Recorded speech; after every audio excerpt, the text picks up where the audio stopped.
Hello, my friends. Welcome to another episode of the Rotoworld Football Podcast, Part 3 of our Super Bowl Miami Feels like part edition. 17. What a day, John Long Daigle. day, but a fun day. I mean, we had loaded guests. It was Hall of Famer, All-Pro, NFL 100 team. Half a room full of heroes. Yeah, Robert Mays. Why don't we hit the list? Give like one line, a little synopsis of what people have in store for what they're about to hear. Why don't we go through that, okay? 8:30 a.m. today. We open with Chris Long. Chris Long is like a perfectly made man for the media, was a great player, and he's doing even more outside of that now. I'm extremely envious that someone can be so good at one skill like football and then transition and do it better than I can. And I've been doing it for 14 years. Eddie George was next. Eddie George, I mean, whenever I watched Derrick Henry play football this year, you had to have thought of Eddie George, and he actually shared a little tidbit, a little anecdote of Derrick Henry's conversation with him that really got him going in the second half of 2018. And he's still massive, by the way. Just in case you were wondering. Okay, next up after that, we had Emmitt Smith. One great back to a legendary back in Emmitt Smith. Daigle, you don't talk about your Dallas Cowboys fandom very often. I saw it a little bit here. I'm actually kind of embarrassed, and so this is prefacing it because I did fumble a little bit in that interview, and it was a little bit of nervousness. Ron Jaworski was after that. I mean, I grew up watching Jaworski, Jaws, break down quarterbacks, and we did just that with Jimmy Garoppolo and Patrick Mahomes. He literally did just that, and he does it as flawlessly as he did 2 decades ago. Then we go from Jaws to Sean frickin' Payton. We didn't have that much time with Sean Payton, but what we did have time for was incredible. And you'll know why we didn't have much time, because when he answers one question, he gives you every answer. It's amazing. Gives you the complete package. We talked about Taysom Hill and Michael Thomas with him. We followed that up with Robert Mays. Daigle, you and I haven't really had time to give our spiel on what we thought of the game, so we thought Mays was the perfect person to bring up on set and talk through the game and what could happen on Sunday. It's genuinely just a different job for us here because we are leaving it all up to the person across from us. But we got to actually break down the game with Mays, and he taught us some new things today. After that was Melvin Gordon. Melvin Gordon still, had the biggest smile on his face. I had a lot of fun with Melvin Gordon. Yeah, Melvin Gordon was – all he wanted to do was have fun up there. And he said he started the entire interview with, one of the most important lines of the offseason. Oh, yes. Yeah, a little Tease hint. It. Preface it, of where he could be going this summer. Devin McCourty, Jason McCourty, the McCourty twins were up after that. They were joking pizza that shirts on. Daigle and I were wearing the same outfits today, which they are. And, in fact, Daigle was wearing my shirt. That's a story in itself. Not going to talk about that. Terry Maclaurin was up after that. Super well-spoken, obviously coming off an impact rookie year. And what we could expect from him in year 2. I drilled him about his route running because I had heard beforehand he had good answers. And guess what? He had good answers. We go from Terry Maclaurin, who had a great rookie year, to the receiver who actually has the best rookie season of all time, and Anquan Bolden. I mean, he still holds the record for rookie receptions and rookie receiving yards, and we did a deep dive into that. I was kind of scared. He's still a masculine guy, but then he opened up, and I think he actually ended up liking us at the end. We got him to smile very quickly. Yeah, that's we got always him to a laugh good sign. a little bit. Tim Brown followed that. 9-time All-Pro. I think that's a record we have from up here. Legend. Hall of Famer as well. Neil Smith. I didn't know much about Neil Smith, and many people and listeners and viewers might not know a lot about Neil Smith either, but he was someone who had 12 sacks, 14 sacks, 15 sacks, 13 sacks in 4 consecutive games, has a 7'4" wingspan. Terrifying. And it was a pterodactyl. Double-digit sacks for, 4 consecutive years? I mean, it's in crazy. an era that did not pass as much as we do today. Mentioned a lot of Hall of Famers, mentioned a lot of big names, but we close with Chris Wessling and Mark boys. Sessler. That was a lot of fun. We didn't talk a lot about football. What fun we had. We talked a lot about those two guys, kind of our relationship with and football. Life. In some ways. That was a lot of fun. Like I mentioned, this is a great episode. If you enjoy it at all, be sure to leave a like, a review, a 5-star, whatever you're going to do. That does help us out. And once again, we kick it off with Chris Long. Now at the desk is 2-time Super Bowl champion. Yep. 2018 Walter Payton Man of the Year. And maybe now media mogul? Nah. Chris Long? I wouldn't say so. Underground. How you doing, man? I'm good. How are you? I'm doing great. Awesome. Before we hop into the questions, why don't you tell us what you're doing with Emergent Biosolutions? Well, I'm here talking about Narcan. Have y'all heard of Narcan? Yep. Okay, so Narcan is an amazing product that can reverse an opioid overdose, and that's something we're dealing with on a daily basis. 130 people a day overdosing on opioids, and a stadium full of people a year. I mean, that's the way I think about it. 65,000 people dying of opioid overdoses every year. So Narcan and Emergent Biosolutions doing great things to reverse opioid overdoses and can potentially, avert a really big disaster in your household. Yeah. It's not just addicts. I mean, us here, we might have surgery. I certainly have had a bunch. Got drugs in the bathrooms I don't even want to use. Right. I got kids in the house. Right. Like, I need this product. So there's no downside. Cris, I mean, you have your hands in a lot of things outside of football. Yeah. How do you find projects, items like this that you are passionate about? Because they're from all across the spectrum. Well, this is one that, like, I actually was kind of passionate about when they approached me. Usually if you do a partnership with somebody, a sponsorship, you come to Radio Row, they're like, who are you here It's with? considered like shilling. Yeah, I mean, like, but actually I was like, this is good news. I love what they're doing, and I got a buddy who's a cop in San Francisco, and he's seen a ton of overdoses. I mean, they have a huge problem out there, and he's seen Narcan work, and unsolicited, like a month before they approached me, it was like, dude, there's this product that we use in the police force all the time to save people's lives at times, but to reverse an overdose, that's all you can guarantee. But yeah, I mean, when they came to me, I was like, this is great. Now, I got a lot of stuff going on me. I got a couple podcasts a week. I got Water Boys, my charity, and that sort of thing. But I'd rather be busy than just sitting around after retirement. Narcan, the charity, education, everything else you do. For someone looking to truly get involved, what would you say is like the crucial first step they need to make? With anything, I just think take action, and take ownership over something you're doing, especially as an athlete. When it comes to my charities and stuff, I want to put sweat equity in anything I do. So, if we're talking about Water Boys, our clean water initiative, I got to be over there every year. We do a climb. I do a Kilimanjaro climb every year with vets and players. If I'm going to be donating money to education, I need to donate a lot of it to try it. If I'm going to ask fans to do something, I got to do it too. Of course, so yeah. I think as athletes, that's a good way to look at things. I learned that from some older players is, put some sweat equity into things. And then other guys see, a ton of guys have charities, but if I look around, I say, well, what are they involved? How do they get involved? Got it. Not just putting their name to it. Yeah. Can we talk some football? Oh, hell yeah. Back at the early part of your career with the then St. Louis Rams, you were a part of that team that was coached by Steve Spagnuolo. Yeah. Now Steve Spagnuolo is back as defensive coordinator after taking a year off from football in 2018. Does it surprise you at all for him to be leading a Super Bowl caliber defense right now after, I wouldn't say the difficult time after the Rams, but it certainly hasn't been easy? Well, it goes to show coaches can learn. I mean, I think sometimes as a player, you look and when a coach has a really bad stint somewhere, you're like, how the hell do they keep getting jobs? And this isn't Spags, because I like Spags and we have a great relationship. But you might look around the league and be like, well, that guy had a really rough run, and he just keeps getting jobs. Players, that's not the case. Right. I mean, usually you're excommunicated if you play bad for a stretch. Now, what Spags, I think, has done is he's learned. I mean, he's learned from his mistakes as a head coach in St. Louis, which is a totally different animal than being in D.C. And then he ended up in New Orleans where, things were historically bad there for a minute. Comes to Kansas City. I think this is the best job that he's done since the Giants. Maybe even better because of the personnel. Now, they have one game wrecker in Chris Jones, and I really like Frank Clark. But the backers were kind of thin at the beginning of the year. Some of the other positions, he's done a really good job in transforming this defense. I would argue that it's even better than the jobs he's done, especially if they win this game in New York.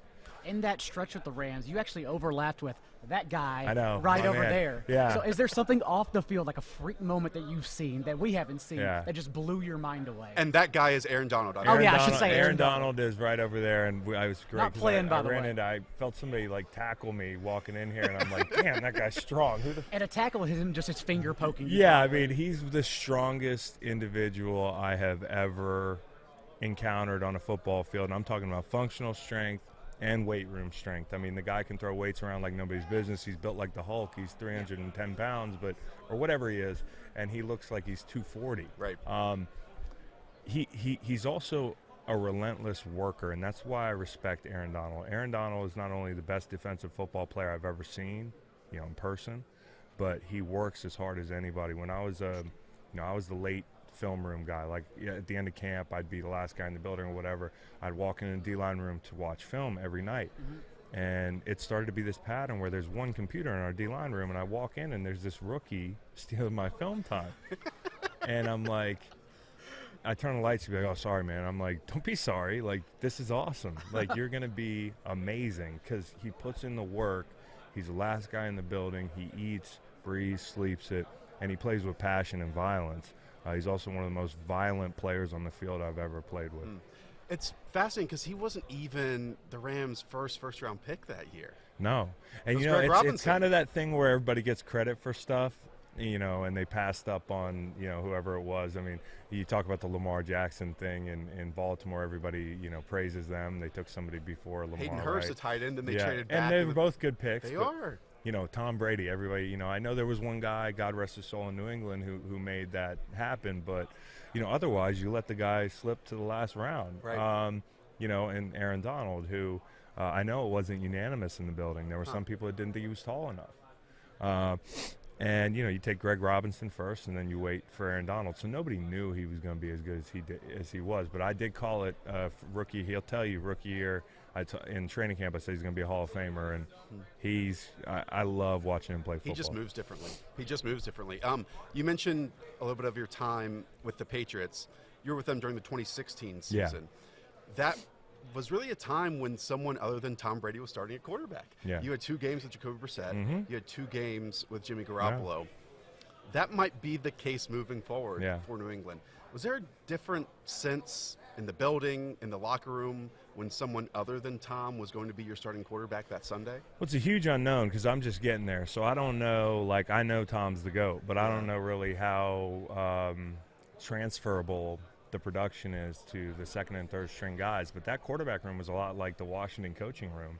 I mean, you had, Shanahan, you had McVay, you had LaFleur, all those guys, and then that quarterback room is it's Jimmy G. It's a bunch of starters. And Jacoby, who's trying to prove that he's a long-term starter, but certainly at least a bridge guy and a really good player.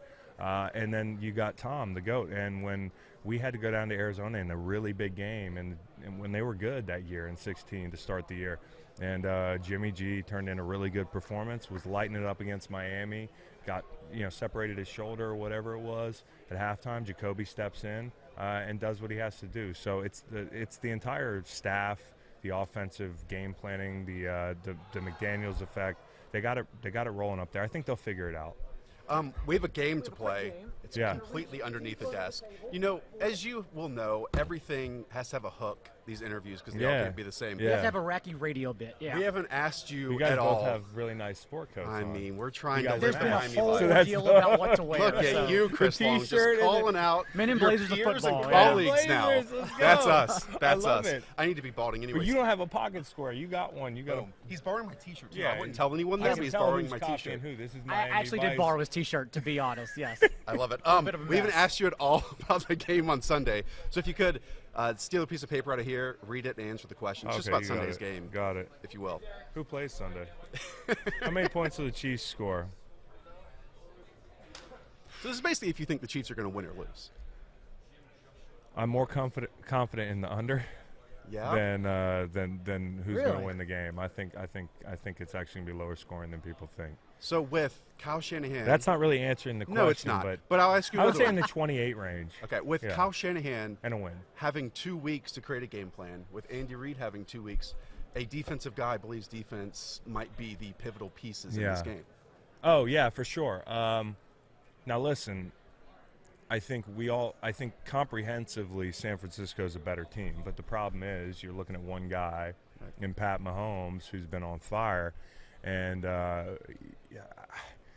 for me, it's one of the closest called Super Bowls the last 5-10 years, because there's so many variables that you don't know what's going to happen. Can they stop the run? Can Kansas City stop the run? And can they stop Kittle? They've been bad against tight ends all year, bottom 5. So what do? Their scheme, I don't love the alignment of their DNs in that over defense, lining up head up on Kittle. I could see the same thing happening if they stick Frank Clark and any of those guys head up on Kittle. That's a difficult thing. It's not to slight Frank or anything. You saw Everson Griffin. You saw Hunter struggling with those guys. That's against that stretch run scheme. That zone perimeter zone stuff. That's not the best alignment. So can Spags make fundamental changes in his defense to kind of mitigate that, and that's the biggest thing for me.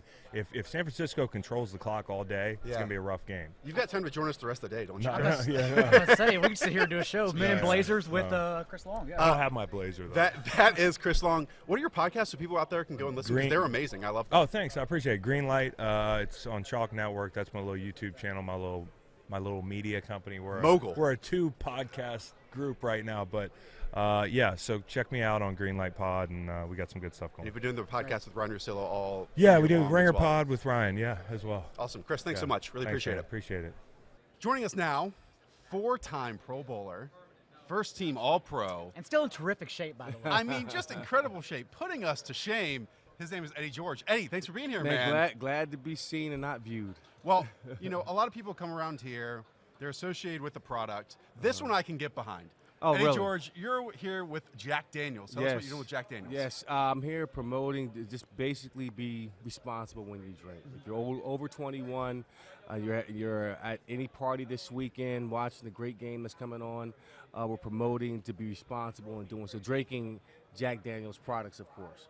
Mm-hmm. Jack Daniels have partnered with Uber, and they're giving a $5 credit to anyone 21 and over as they're out having a good time, drinking Jack Daniels, of course, and to be responsible when you do it. So the whole idea is when you see this ad on Sunday is that when the product is made, there's a responsibility for each and every person along the way, from how it's made to when it's barreled to when it gets to the end user. And of course, that responsibility is like a baton that gets handed off to say, hey, it's in your hands now, so have a good time, but think about, make the right choices in doing that. So I actually didn't wait for Sunday. I had Applejack last night, and an Uber immediately after. Delicious.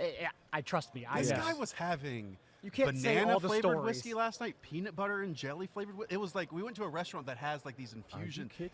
I'll give you the name afterwards. How about that? And made their own, but Ubered afterwards. That's the important message. That's the important message, to do it responsibly. Which we really did. Yes. And look, if you get $5 off, why not? Exactly. You get a credit. You get money for it. So, That's the way to go. So there's no reason in 2020 to get a DUI or DWI or put yourself in an uncompromising situation because Uber is available to you and they're giving you money to do it. So, I mean, just be smart. Just think be about smart. That's the message. Are we ever smart when we're in that state? Well, don't drive. You make different decisions. Let's talk some football, Eddie, because watching the Tennessee Titans this year, I mean, it was truly impossible to watch what Derrick Henry did and not think of Eddie George just a little bit. Really? What went through your head when watching what the Titans did in the second half of the season? Because it was a totally different team. I wasn't surprised. I almost expected it. I felt that coming into the season, this team was extremely talented. They boasted one of the best secondaries in the league talent-wise. They got banged up toward the back end of the year. The front four was pretty solid. Dean Pease, who was the architect of the defense, was a solid defensive coordinator, along with Mike Vrabel. The big question mark coming into this year was Marcus Mariota. Was he going to make that next step into being the franchise quarterback and have stability there? Well, we got that answer. Right. Tannehill comes in, provides a spark, and that's all that Derek really needed. Solid offensive line, great weapons around him. They have a rookie wide receiver in A.J. Brown, who had an outstanding rookie year, maybe rookie of the year this year, had over 1,000 yards receiving. So all the pieces and parts was there for Derek to really have the run that he did. And at the timing of it, the middle of October, November, late December, is when he really came on and said, okay, I'm here to take the crown, so to speak, and take this team on my back and be the guy to take them to, hopefully, to the promised land. And that run actually started in 2018, that final month of the year. And I heard he talked to you before that run? Yeah. Derek and I have a great relationship. He's a Heisman brother. I've seen him I was at his award ceremony when he won the award. When he got drafted by the Titans. He's been over to my home a few times, broke bread with him. Someone that, asked me questions both on and off the football field. We've had several conversations. He asked me about a year and a half ago after they played the Chargers in London. He says, well, I need you to be honest with me. What do you think about my running? So what's going on? What do you see? And at that time, I think he was averaging 2 yards a carry, wasn't running with a great deal of passion. You can look at all the nuances about getting lean and cutting through the hole, but you got to run with bad intentions. Yeah. And once he Gotta started, finish. finished, but really the intention was to shatter somebody's clavicle. Okay. You know, somebody that's smaller than you in the I hole. would not know that. Yeah, so that's so you have to be very intentional and detailed in terms of Noted. this is what I'm going to do to this defender. And once I guess he embraced that philosophy, that thought process, you saw everything else that happened. Let's talk about you, Eddie George, because back in the year 2000, the 2000 season, you had 453 touches. That's the third most ever for a single season. I mean, to put that in perspective, this year Christian McCaffrey led the league with 403 touches. What was going through your head during that season? Did you just keep asking for the football? Absolutely. I mean, you have a small window in the league, period, but it's even smaller for running backs. So you want to get as much production while you're healthy now. People want to say, well, don't let them play, and you get them out of a rhythm. You want to, the more touches you get. I'm the type of running back, or I was the type of running back, that I needed to touch the ball any way possible, as many times, because I felt like I got stronger as the game went on. People didn't want to see me in the holes, late in the third quarter, fourth quarter. Because you break their clavicle. You try to shatter the clavicle, right? And it hurts. So that was my mentality. So I said, hell, you know what? Run me until the wheels fall off. I don't know when that day is going to come for me to make that transition, but I want to get the most out of the years while I have the opportunity to do it. And all those touches led to a process we don't understand. So how does one become Madden cover image guy? Have great years. I sneeze shattered clavicles. Do they come That's to it. you? Yeah, I mean, it's not something you go out and pitch. Say, hey, I want to be the Madden cover I would like guy. to be on Madden, yeah. I think it's a decision that's made in-house with the EA Sports people. It's a great deal. I've got plenty of old videos or games that might CDs. Yeah. I think about Discs. Discs. And The kids don't know it's what been those are great. anymore. They still I guess use they this, do. but you know, guys that have played, you know, with me on the game back in the day that are like 30 years old now, like, yeah, I used to have you on Madden. So it's kind of cool to hear those stories. I was breaking clavicles, when everybody on the game looked like all the same. Yeah. Lineman, the The running same back, Atari the same image, guy, all right? blocks, yeah. Yeah. Before we close, you were talking before this that you've been in Steven Seagal flicks. Yes, years Is ago. that man real? Steven is very real. Yeah, the Is he ponytail's as legit. intense as I would imagine he is? Yes. Okay. Yes, he is. He is a thespian when it comes to his craft. Huh. I mean, he's on time, very professional, can be intimidating. You know, he is who he is off the screen is who he is on the screen. So it's pretty phenomenal. We haven't asked you at all about the game on Sunday. In order to do that, we have a little hook. Okay, the hook. Will you pull a piece of paper out of that, read it out loud, and answer the question, if you could? Just about different props, different things that could potentially happen on This Sunday. one? Yes, that one works. Will a non-quarterback attempt a pass? Philly special. Yes. Aha. Yes. 2 weeks for Andy Reid, Kyle Shanahan to create some Absolutely. type of play. You have to have those type of plays in these games. Did you ever throw a That was pass? fun. No, in practice I did, and that was only Was it stopped completed? right there. No, it went out of bounds. It floated out of bounds. They were You can like, tell people "Nah, it was he completed. has- It's okay." He has no type of ability to throw a touchdown pass. No, I hurt my shoulder a long time ago, and I blame it on that. There you go. There you go. That was Eddie George. Eddie, thanks so much for being here. That was awesome, man. Hey man, really thanks for appreciate having it. me, guys. Thanks, Eddie. Drink responsibly now. I too. will. Jack Daniels. Always. Yes. Joined now by, just an absolute legend. This is an incredible moment. Emmitt Smith is joining the Rotoworld Man Football himself. Podcast. Emmitt, how you doing, man? I'm good. How you guys doing? We're wonderful. I mean, you come bearing gifts. Yeah, why not? Nice, clear spirit. Matching blazer as well. You were planned, obviously. Yeah, I got the memo. Yeah, tell us what you're doing with Herradura Tequila. Well, I've been working with Herradura for 9 to 10 years now, representing them. I come to every media center, just about every Super Bowl, and I'm come bearing Carrying gifts. tequila. And today, Herradura is celebrating a 150-year anniversary in making tequila, some of the finest premium tequilas in the country. And this bottle that I have right here is a Herradura Ultra. It's an Añejo. You don't normally see Añejos this color. Okay. Most Añejos are kind of like the brown, tannish looking. But this right here is crystal clear, almost like a Blanco and a silver. And it tastes phenomenal. It's very smooth, and it goes great with all kinds of cocktails.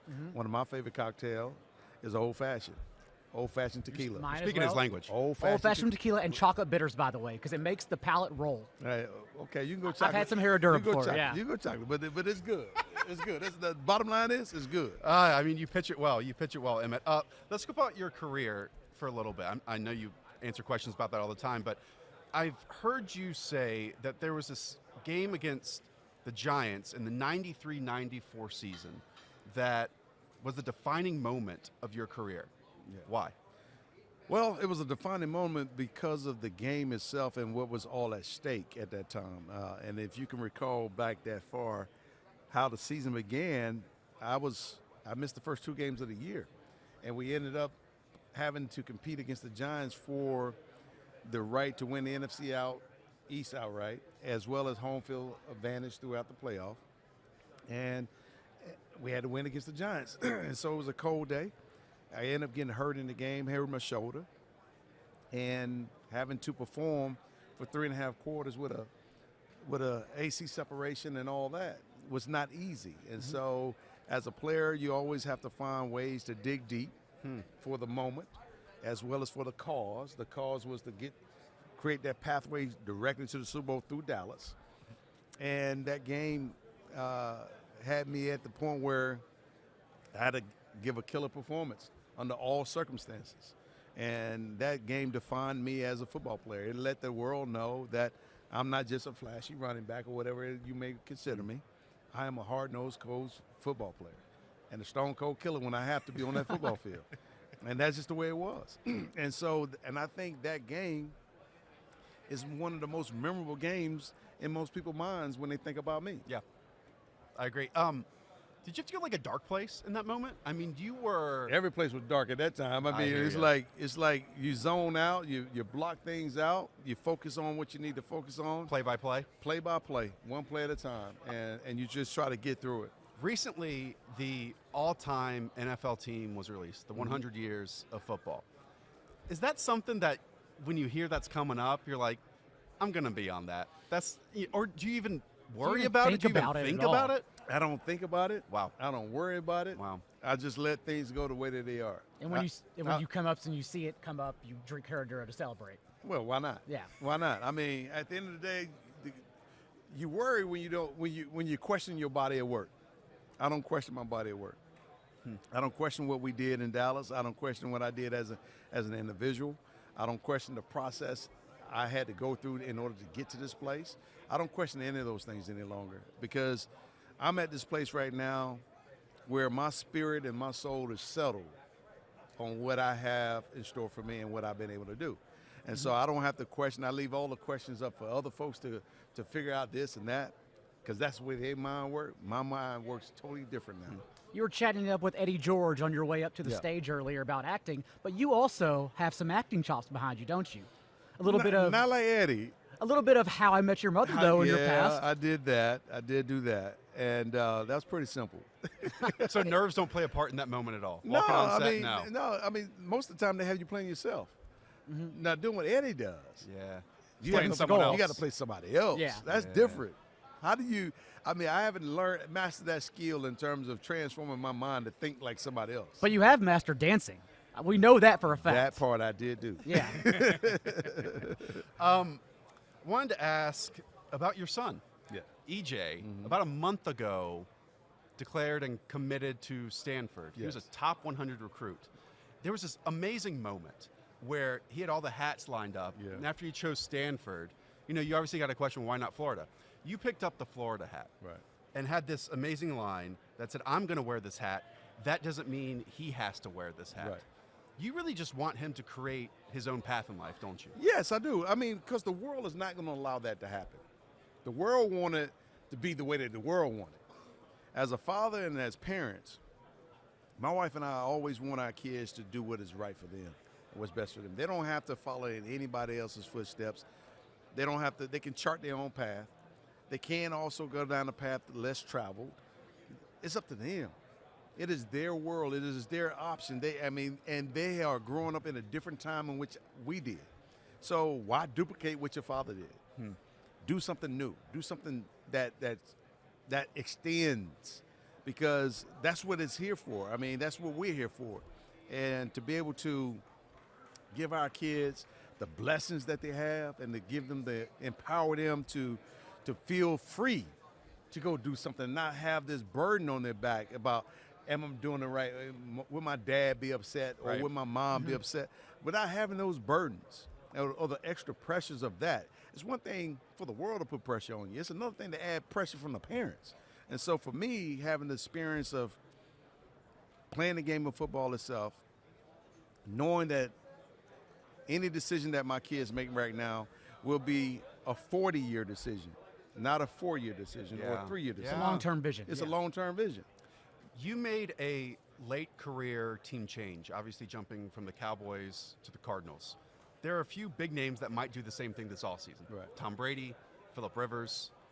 You lived it. Right. What advice or what thoughts would you say to them?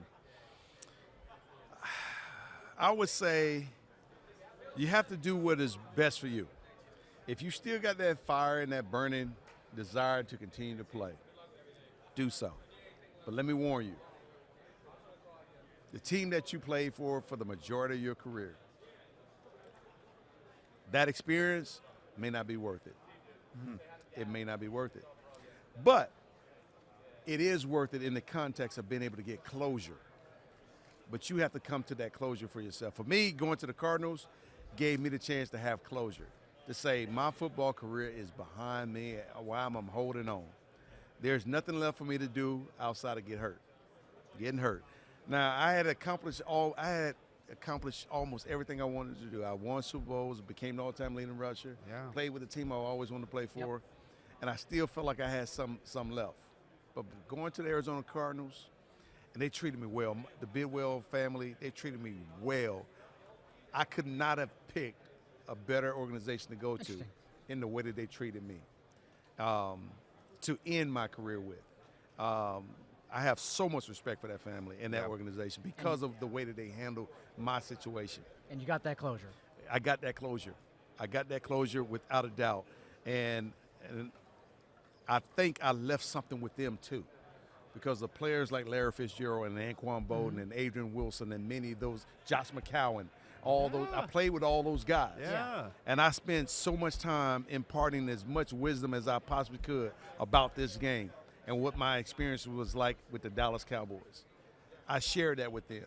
And I feel like they picked it. They picked my brain, which is what they were supposed to do anyway. Interesting. Emmett, we haven't asked you at all about the game on Sunday. In order to do that, this is our shtick. We have a little kid toy. Can you pick a piece of paper out of there? You saw it before you sat down. The spoiler was revealed. Read the question. Answer it out loud if you could. Will Mahomes throw an interception? Easy. It's a pretty good football player. That's a very good question. I would say yes. Aha. That 49ers defense is loaded. I would say yes. Tip ball here, tip ball there. Pressure here, pressure there. Pressure here, pressure there, yes. Pass rush here, pass rush there, getting it out one way or the other, yes. There we go. This is the Super Bowl, and games like this, not having the experience, sometimes you squeeze it a little harder without even realizing it. Sometimes it's a lot looser without even realizing it. Sometimes it floated a little bit without even realizing it. And who would know better? Who would know better? This was incredible. Emmett Smith, thank you so much. Really appreciate you. Thank you. Now joining us at the desk, I mean, another legend after legend after legend. This is Ron Jaworski. Ron, how you doing, man? I am doing fantastic. The only problem with calling me a legend, that means I'm getting old. So that's the negative part, but thank you. You have so much experience in media that if you take any notes just from the job that we do on the afterwards, just let us know. Slip it under the table for us. I appreciate it. You got it. Well, you know, I was part of the NFL boot camp for a number of years really? with Richard Maxwell. They ran it over NFL Film, so I was actually positioned to train guys, the young guys like yourself, to take my job. Just like as an old quarterback, you train a young quarterback to take your job. And you're still around training, I'm too. still around training. Exactly. Ron, you still got it. Why don't you tell us, and we'll kick it off with this, why don't you tell us what you're doing with Mueller Sports Medicine? Well, I'm glad you asked, because you see what I have here? Tape. Kinesiology tape. I use that stuff. I use this stuff. See, the only thing I compete at now is golf. So this relieves pain when I wrap up my elbow or my shoulder, whatever part might be aching. So Mueller has great sports medicine products, and this one actually I use today. It truly is a magnificent thing that when you put it on, it instantly heals you. Relieves in pain. some ways. It does. Yeah, relieves pain. I have had an injured shoulder all season, actually, and I can't play golf. And no joke. I would love, it's a bruise right here. I would love some kinesiology tape right now. Better get it checked. Yeah. Ron, I grew up watching you break down quarterbacks. So it would be a pleasure if we could do that a little bit sitting up here, if you don't mind. Love to do it. Okay, let's talk about Patrick Mahomes, because this is a player who, coming out of Texas Tech, did things in college that you didn't see often at the NFL level until Patrick Mahomes did it. What do you see when you watch his game? First, I'm going to backtrack a little bit. Okay. We all saw those highlight tapes that Patrick Mahomes executed while at Texas Tech. Everyone projected him as a first-round pick. Andy Reid saw something special in him, moved up to get him in the draft. Now, rather than take Patrick Mahomes and say, you're my starter, you know what he said? You're my backup. I got Alex Smith here, who's a veteran quarterback. Patrick, I want you to learn how to play quarterback in the National Football League. And it's not only about the X's and O's and off-platform throws and all the things he does. It's about being a leader in the locker room, learning to earn the respect of the players in that locker room. And you earn that by working with them. And the fact that Patrick had a whole year to learn how to become a pro, I believe helped him become a great pro when he actually went on the field. So Andy Reid understands the quarterback position. So now when he gets on the field, he's got it mentally, he's got it in his heart, and he's got the leadership skills. And I think that attributes his instant success when he came in the league. And on the other sideline, it's somewhat of a similar story because Garoppolo sat behind Brady for those couple of years. Yeah, but by the way, as I studied the tape for my preparation for the Super Bowl, it was amazing the similarities I saw in Garoppolo and Mahomes. Interesting. Now quite clearly, Mahomes has gotten, he's made more highlight plays, and he's a guy who seems to be getting most of the acclaim down here in Miami, early in the week.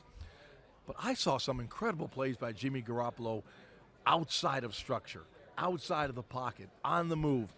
I saw pinpoint accuracy on deep throws. Maybe not as many as Patrick, but when he had to rally his team and make plays down the field, he made those throws consistently. Third down, as I always say, the money down, man. That's when you earn your money in the NFL. You watch the play of Jimmy making plays on third down. He's one of the best. So I look and I almost see maybe Patrick maybe a little better runner and will make plays with his legs, but outside of structure, Jimmy's done a phenomenal job as well. You were around the Eagles quite often when Andy Reid was the coach there. What and how has Andy Reid changed his game, modernized it, since that time with the Eagles to now who he is as the Chiefs play caller? Andy evolved. Every year I'd see something different from Andy. And Andy's not a guy that wants the camera on him, the spotlight on him. He likes to do unique and creative things that you really don't necessarily see. And maybe I'll give you a little example. Love it. When Matt Nagy was the offensive coordinator with the Chiefs before he became the head coach of the Bears, Matt Nagy has Arena Football League background. He brought in a lot of concepts, passing game concepts that were executed in the Arena Football League. The bubble screens, the quick screens, something not the full offense, but always nuanced his offense with some of those things. And Andy is the same way. You get a guy like Patrick Mahomes now, you see so many unique things with motions, so many unique things with formation variation that Andy does and Patrick executes. And he just seems to be prioritizing speed. I mean, on top of other, because when you have track athletes, and as long as the offensive line gives Patrick Mahomes over 3 seconds, it's impossible to cover those guys down the field. No question. And in fact, I've said this already this week on a couple of the shows. This may be the two fastest teams I've ever seen. On both sides of the ball? On both sides of the football. Offense, defense, Niners, Chiefs. They can run. And in fact, the evolution I've noticed in the Chiefs defense in the playoffs, they're playing about 25% dime packages. 3, 2, 6 defensive backs on the field. All the guys could run. And oh, by the way, everyone's going to say, well, you can't do that against Derrick Henry. Well, they did. They did. They stopped Derrick Henry with all fast, quick guys on the field. So then you watch the wide receivers for both teams. You watch the running backs, particularly in San Francisco. Incredible speed. You watch the pass rush of San Francisco. Incredible speed. So It's kind of a blanket statement without having a stopwatch on everybody. We know what they're running. Right. But I see great speed when I look at the tape. We have a little shtick because every interview has to be a little different. If you could pick a piece of paper out of this bucket, read it. You don't have to use the. I feel like my grandkids down at the beach or something. You're a media pro. You would have been answering helping 5 us out with questions. this. All right. Can you read out loud for us? Chiefs win, yes or no? You got Easy the question. easiest one. You want me to answer that? Yeah. You want the score? If you want to. Sure. Yeah. Oh, yeah. I'm pretty good at do this it. stuff, by the way. Chiefs win 31-30. Very one. close game. Ron Jaworski, course. Jaws. There you go. Jaws, yeah. Thanks so you much, guys. buddy. Really Always appreciate a pleasure being with you. Thank you. We now welcome head coach of the New Orleans Saints. This is awesome. Sean Payton, thanks for joining us. Thank you, guys. I appreciate you having me on. I know that you're here with Zebra Technologies, which I found fascinating. I mean, it's player tracking. I'm sure you use it for practice, tracking people at the beginning of the season versus the end of the season. Yeah. Why don't you tell us what you're doing with them? Yeah, so we partnered. Look, our league's partnered with Zebra, and we as a team have a partnership with them. And ours started with the idea of really helping reduce soft tissue injury. The ability for us to track a player at practice and get an idea of what kind of workload he had on a 2-a-day or a Wednesday practice versus a Thursday, and have a little bit more exactness to what we felt like was a difficult practice or an easier practice. And you're looking for outliers, maybe guys that are overtraining. So that was the beginning, and quite simply, that's simply done with chips in the shoulder pads and a field. You have to outline the field, and then anytime a player's inside that area of that invisible field, if you will, you get that data. And it happens now. Like all the stadiums, like this Super Bowl, will have that field, and so every player in this Super Bowl will have the 2 chips in the shoulder pads. Yeah. The next gen stats when you get 21 miles an hour. That's Zebra. Is it something that even trickles down to your players? Like, do you present to them the data to Yeah, help improve their own games? I think, well, look, it'll be to their coaches, and then I might walk over to a player and say, hey, you realize now your last 3 days you've been 80%. Yeah. Interesting. And so now a step further, it's in the footballs now. Yeah. All right, it's giving us the ability to see where kickers are making, their kicks, where the ball's going through the uprights instead of it was the upper left inside the uprights. We can actually come up with a grid and say, look, his kicks are hitting 5, 7, 9, and 11 squares, and much like a golfer would.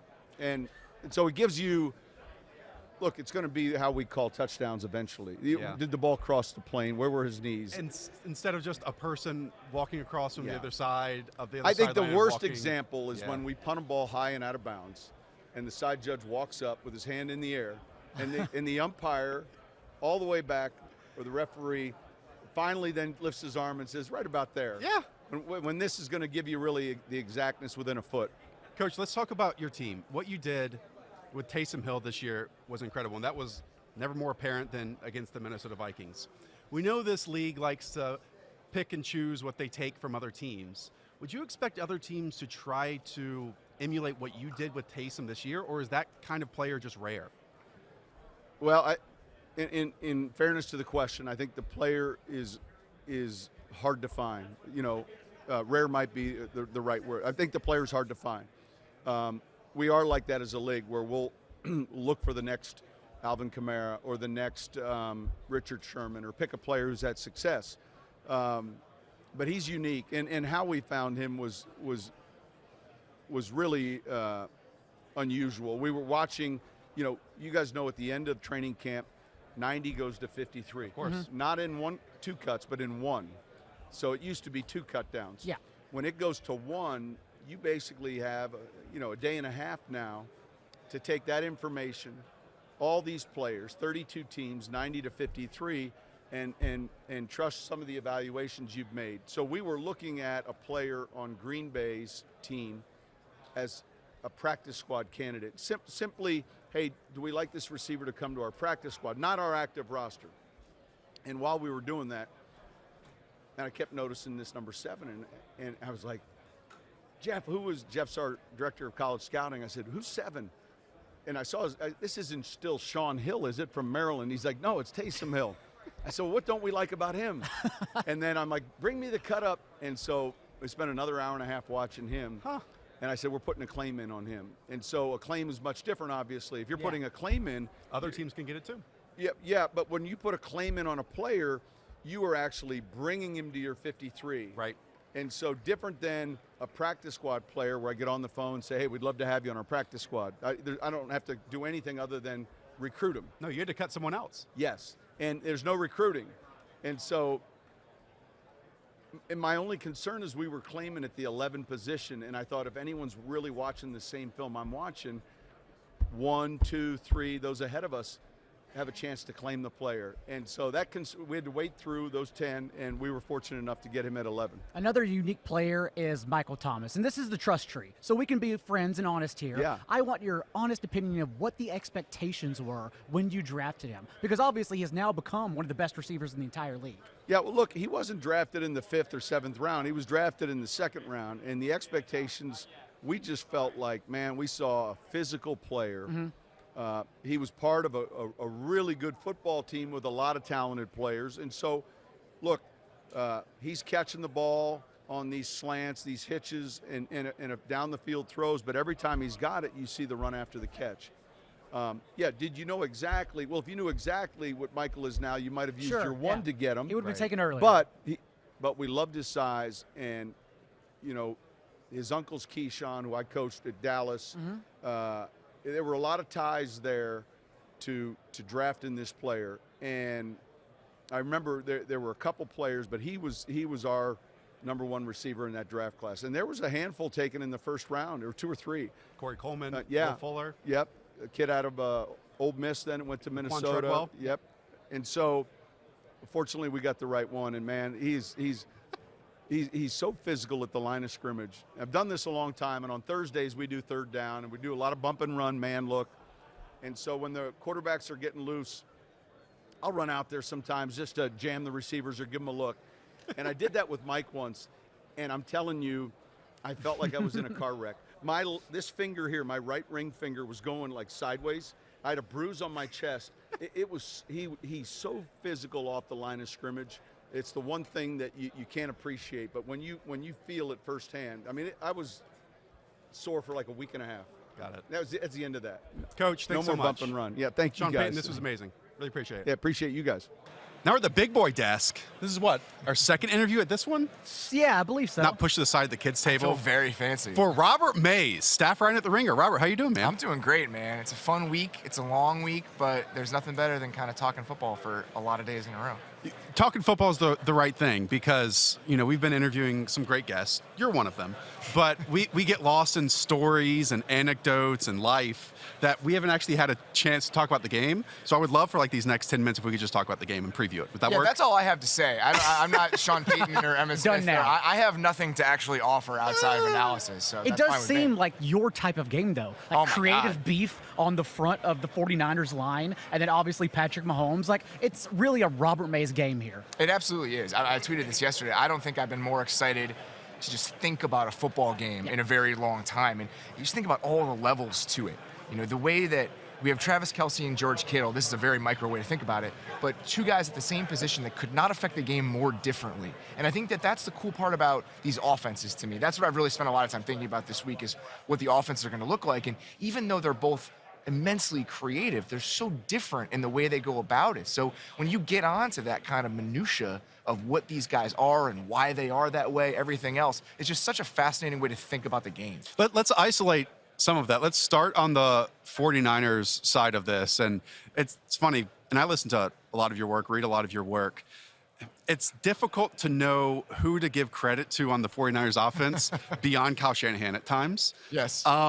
Where do you think they might have the edge offensively on this Chiefs defense? The Chiefs defense that was near the bottom of the league in run D DVOA, yet that hasn't mattered when it mattered most last week or 2 weeks ago against the Tennessee Titans. When you're scoring 50 points a game, it's tough for the running game to matter on the other side. Right. So do you think that that's how the 49ers are going to approach it, is running it? Or do you think that it's going to be just Kyle Shanahan having 2 weeks to be a master manipulator and attack whatever piece he wants to in the Chiefs team. And you gonna go with recently the talked with latter. Kyle Shanahan, so you should know better than anyone. I do love me some Kyle Shanahan. I think that he's going to do whatever works. And I know that sounds like an oversimplification, but the way they've run the ball over the past 2 weeks, when you're running it with that sort of efficiency, why stop running it? So I don't necessarily think whatever happened in their last 2 playoff games is indicative or predictive of what they're going to do against the Chiefs. I think that it's more so he's going to tap into what he thinks is going to be the best way to move the ball.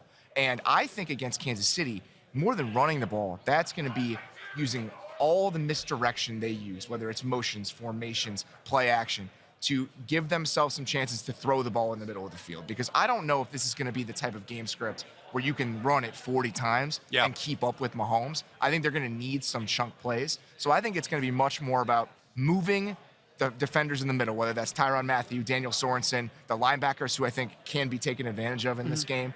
Whatever they can do to affect those guys and get huge chunks in that area, I think that's going to be the most important thing. That's why it's such an interesting look from the Chiefs' perspective, because the way to attack the 49ers defense is to grind up the gut and through the middle, but we know they have Patrick Mahomes under center as well, and they will use him. So I'm still going back and forth all week long. I don't know how they'll attack outside of just using Mahomes. Yeah, I mean, I think this is a game that, at the very least, Patrick Mahomes is going to throw the ball 30 times, right?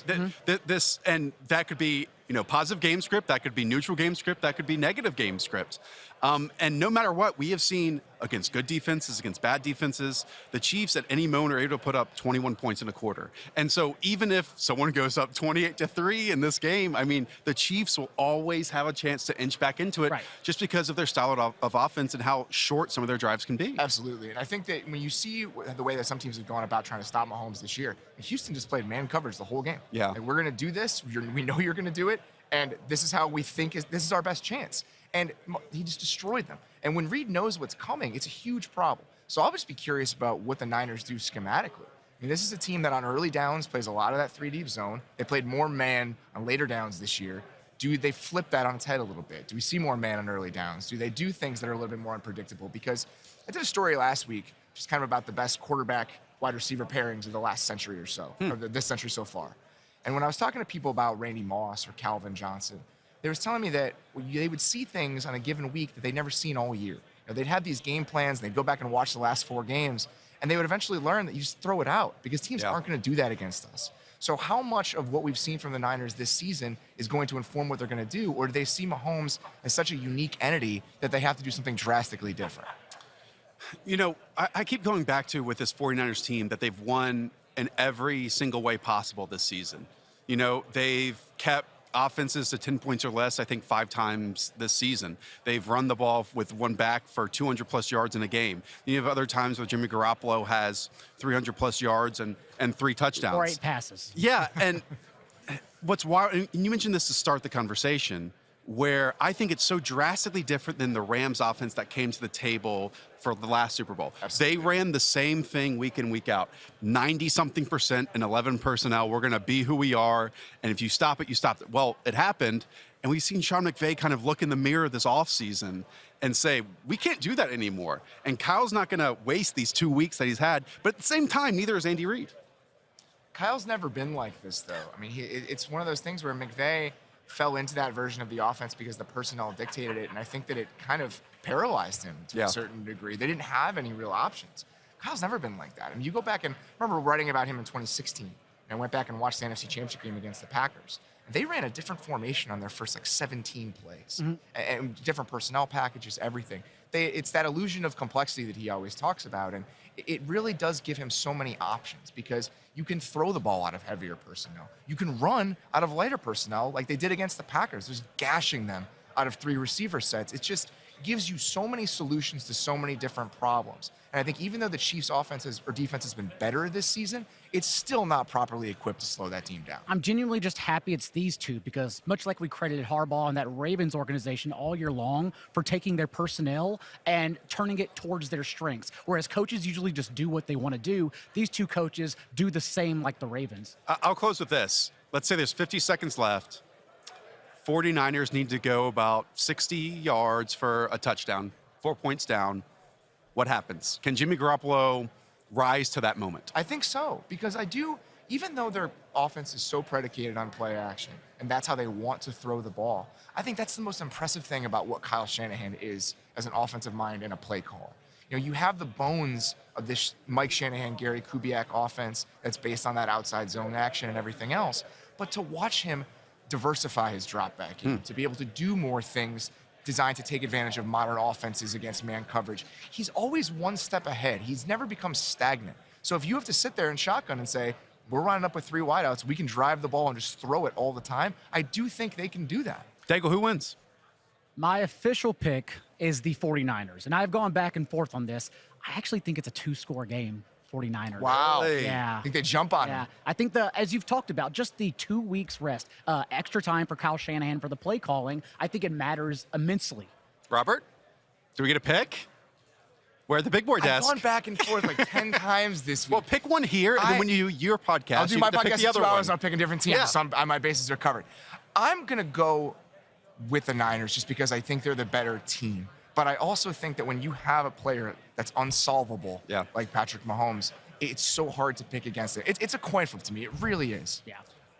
It's going to be a 49ers sweep up here then. Wow. I'm going with it too. But so that's Chiefs by 3 scores. But yeah, most likely. Yeah. But to your point, I think Patrick Mahomes keeps it close no matter what. Robert, this is amazing. I learned something every single time I sit with you, so I'm just so glad you came up. Oh, that's very nice. And not just sit with him. I mean, listen to the podcast. Read with the Kevin features Clark on the Ringer. Yes. It's awesome. Thanks, guys. Good I really stuff. appreciate it. Thanks so much. Of course. Join now, 2-time Pro Bowler, San Diego, LA Charger now, free agent. Yeah. Melvin Gordon, how are you doing, Melvin? Good, man. Great. You excited for free agency? I am. I mean, you're not going to give us. Hopefully, I don't make it. So by that, if you don't make it, that means you're going to go back to LA now with the Chargers. Ding, ding, ding, ding, ding. That's the goal? Yeah, that's the goal, man. That's the goal. You just feel comfortable there? You feel at home there? I mean, obviously you're comfortable to the team that that drafted you. You just have all those relationships with the players, with the staff, with people in the organization that that kind of go unnoticed, equipment guys and things like that. I'm just cool with everyone. So, film guys, I go up there, be chilling with them sometimes. I'm just good with everyone, and you hate rebuilding relationships. Not a hard thing to do for me, right? But if you don't have to, then, Well, that's the thing. Some of your teammates might not actually be back. Like Phillip Rivers also heading to free agency. Yeah. Eckler also heading into free agency. Is this something where you're speaking with them on what's going on behind the scenes there? Well, everyone has their own take. Mm-hmm. I'm sure. I feel like I'm comfortable with this, with everyone in the organization. I've been there for 5 years. Phil's been there for 16, 17. So I'm pretty sure he's comfortable with everyone in there, from top to bottom. We really don't talk about our contracts amongst each other too much. Yeah. Because I think we don't know. Like I said, I heard the stories about Phil. I don't believe they're true. Yeah. Me personally, just kind of going through what I did with the Chargers, I just don't see them working in that sense. And there's been a little back and forth on those reports as well. It doesn't seem like anyone really has their hand in it right now. I honestly don't.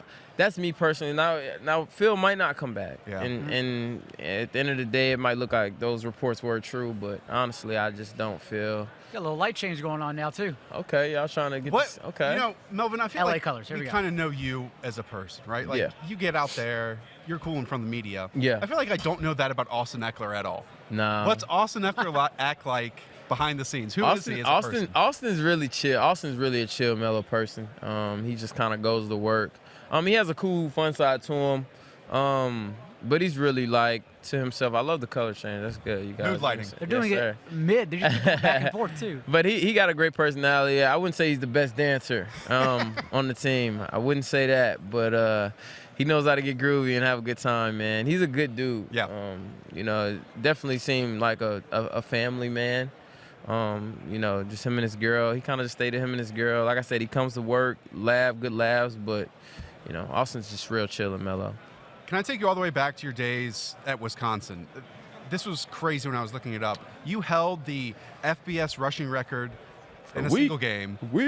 408 yards in 3 quarters against Nebraska.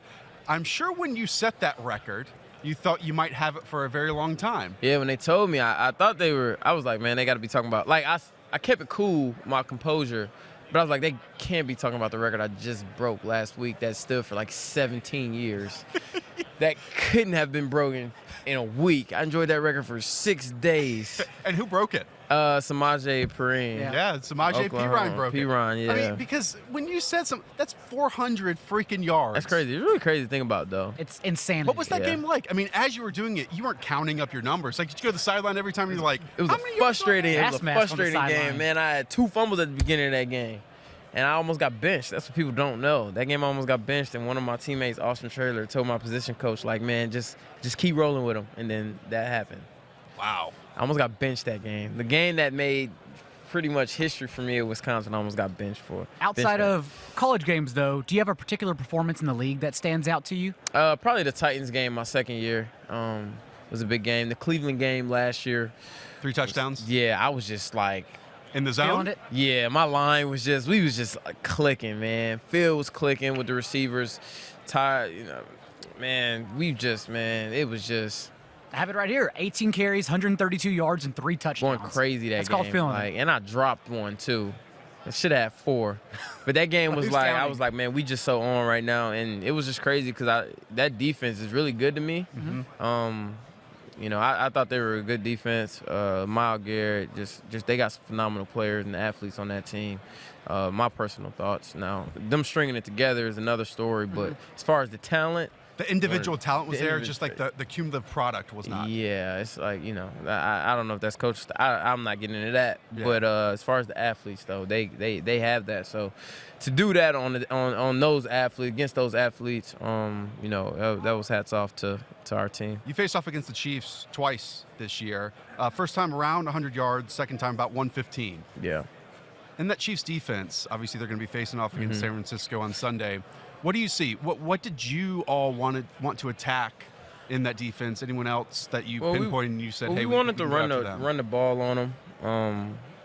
That first game in Mexico City, Jesus, we couldn't breathe. Yeah. Oh my gosh! I just seen a report that they want to continue playing games out there. The fan base was now phenomenal. Mm-hmm. Fan base was crazy. I mean, we losing, they still cheering us on. I feel like we had more fans at that Mexico City game than we did at home, which was crazy. It was honestly I was like, this is awesome. But as far as players not being able to breathe is ridiculous. And the field conditions. Literally. I didn't feel like the field conditions were bad. Oh, that was okay? Okay. It was the breathing. The breathing is what got you. It was the breathing. After 2 plays, I got to get out. I can't breathe. It was that bad. We trained in Denver for that elevation. It did not help. It didn't help. No. You're a big Madden player. Yes. When you play Madden, what team do you use? Chargers. And are you really? And is it pass, pass, pass? No, run, run, pass. And Eckler never comes on the field. No. Unless I'm tired or something. I mean, you play Madden. If you were in the game, would you want to play with anyone but yourself? You don't think I played football, Melvin? That's what I'm saying. You got to enjoy that. You ain't going to be on Madden forever. That Melvin, I do know. We haven't asked you at all about the game on Sunday. We have a little shtick here. If you could reach your hand in there, pick up a piece of paper, answer the question. You can use that if you want to. Oh, okay. I mean, look, just grab this is a tacky store. We bought this from. It was a waste of $7. Yeah. We just can't just a Miami outlet. Just a little tourist shop. Here we go. Read it out loud if you could. Will a team lead 28-3? I'm assuming this is Super Bowl. Yes. Mm-hmm. You get the reference? Falcons up 28-3 on the Patriots. Kyle Shanahan, OC. Y'all wild. Yeah, you get it. Y'all are wild. No, If a team is more likely to win 28-3, which one is it, the 49ers or the Chiefs? Chiefs would be up 28-3. You saw Patrick Mahomes twice this year. Yes, you did. Yes, you did. All right. That is Melvin Gordon. He just looked. He's like, yeah, I did. Yeah, I did. Hopefully he joins us all day one time. All right. That's it for us. Talk to y'all soon. See ya. Joined at the desk now by the twins of the NFL. The real ones. Everyone knows about them. That's Jason McCourty. That's Devin McCourty. Guys, how are you? We appreciate that intro. I like that. Well, look, we tried to match y'all. We know that you guys were going to come along. It was planned ahead. Just have the perfect outfits, the perfect things to say. We at least have the same blazers. Did we do okay? Yeah, y'all did a solid. The color schemes are a little different. It was close I got enough. a pocket square. He doesn't. Yeah. I got the details. He doesn't. Yeah. I got to be honest, though. I really just want the shirt one of with those pizza twins, on it. I just want the pizza shirt. That's all I want. We could put some things in the work. We can get you guys some pizza. I like this deal. Yeah, I mean. I'm making business moves up there. And I'm going to admit, That's my shirt too. He just ran It out of them. actually is his shirt. Yeah. Well, that's true brother story. stuff. Looking after that. one another, family stuff. Why don't y'all tell us what you're doing with Pizza Hut? Yeah, so we're here with Pizza Hut today. Pizza Hut is doing a phenomenal job, and are doing it for twins. So if you're having twins this Sunday, if you're expecting, you have an opportunity to win tickets to Super Bowl 55. You have a chance to win free pizza for 2 years. You get all of two, like free pizza 2 years and $22,000. Super Bowl's on 2-2 too, 20. Yeah. Wow. And a chance for $22,000 for the Twins College Fund. This is one of the wilder promotions I've ever heard of. It's like a great promotion. We're only a part of the best. All you have to do is, after the twins are born, Super Bowl Sunday, you go on Twitter, you post a picture of the twins, date and time they were born, at Pizza Hut, hashtag PHTwinToWin, hashtag promotion, and you got your chance. Do we also win a Pizza Hut guy following us around with 8 boxes of pizza? Because that's the life I want. That's honestly. only special for you guys. Thank you. I'll take it. You can this Sunday. I mean, since you know us. There we go. You get in We're friends get now. in touch with Pizza Hut. We were in your IG store, your Pizza Hut one earlier. Yeah. So. You get in touch with Pizza Hut, official sponsor of the Super Bowl. Let them be your Super official Bowl sponsor party. of your Super Bowl party. I'll get it Great. sent for free, man. Jason, let's talk about. I like these guys already. Let's talk about a Super Bowl moment. You had one of the big moments of last year in the game. He keeps getting this hype. Sorry, man. I know, Devin. I know. I've got a younger brother. The ball, I helped bring Dev his 3rd Super Bowl. Let's talk about that, though, because what was the play call in terms of defensive alignment? Brandon Cook's wide open. Do you even see that he's wide open? How do you recognize it? Do you even see the ball? Do you just run to the spot into the man? Definitely running to the man, but it was actually a play they ran earlier in the game. And Stephon Gilmore was covering Cooks, and he actually ran the route a little different, kind of came all the way across the field. And I was still about 15 yards away from him. Right after the play, I turned around and stepped, and I was just like, dang, I got to get back. I got to get back here to help you on this one. And we got to the bench, and Know-It-All over here is looking at the surface over there. He's like, Jay, look, you got to get here. I'm like, interception. I'm like, we already talked about it. So when it came up later in the game, seeing it happen, Dev probably should have got back there so he wasn't as open. But, Right. I was had to able, take the over route. yeah, whatever. I was able to see the play and actually saw Goff, saw Cooks, and literally just went in an all-out sprint to see if I can get to Cooks and was able to get there and knock the ball out. He So loves the story, man. I'm just giving the people what they asked for. I asked. And you're enjoying it too. I could just tell how he revels in it every single time. Mid-game, there are probably other coaches yelling behind you as well. Belichick, for instance. Do you ever turn around and just think, oh, that's Steve, not Bill? Like, what the hell is going on? So when I first got to the team, the cornerback room and the safeties room are right next to each other.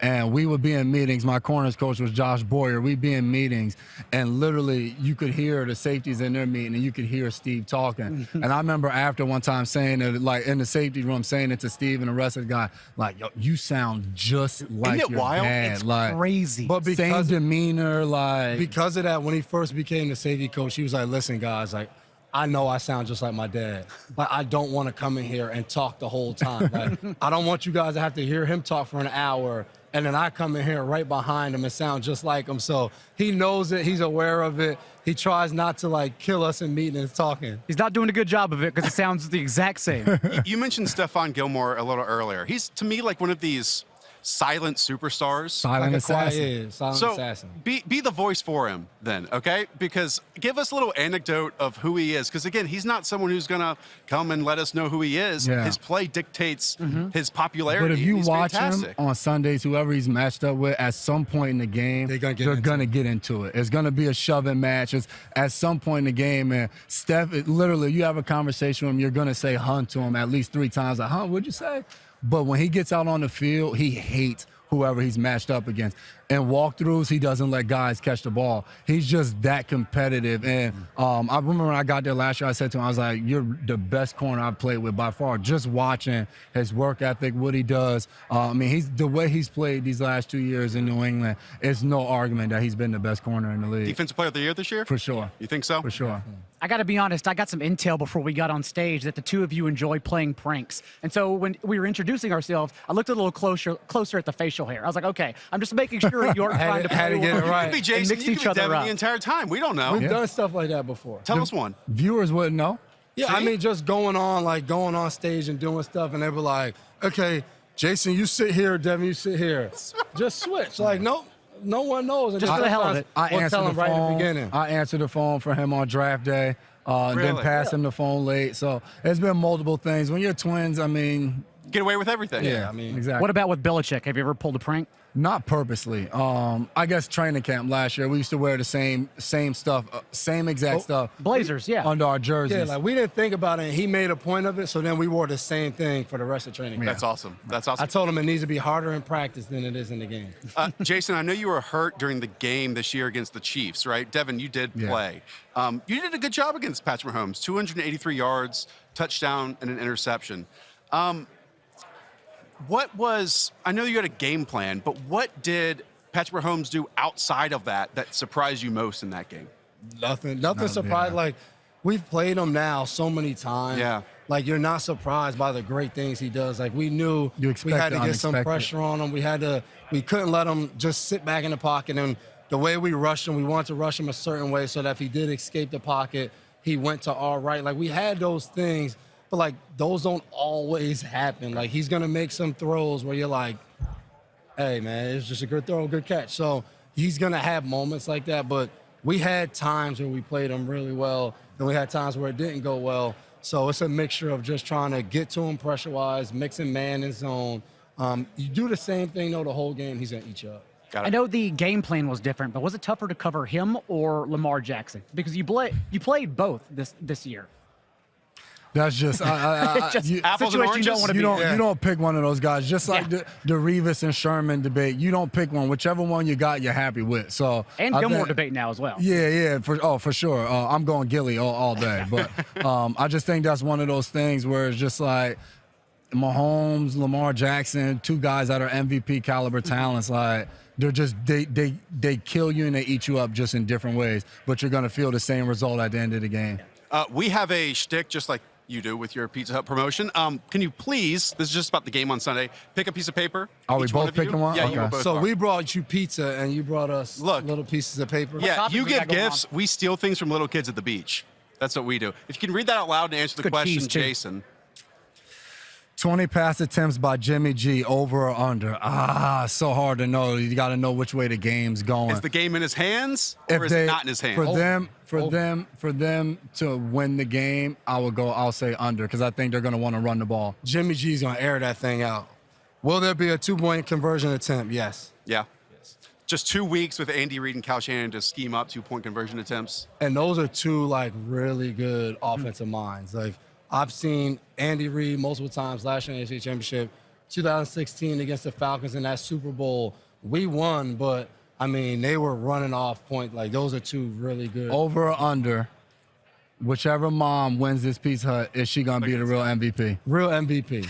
2 you years go. of free pizza. My kids love pizza on There you Sunday, go. So Nothing better than when your parents go on a date, you get stuck with a babysitter and $20 on the table and order like 5 Pizza Hut boxes. There you go. That's the best way of doing it. There you go. Devin, Jason, thanks so much, guys. No, Really thanks, Appreciate it. Thanks for having us. Now joined by Washington Redskins wide receiver off an incredible rookie year. His name is Terry Maclaurin. Terry, how are you? I'm good.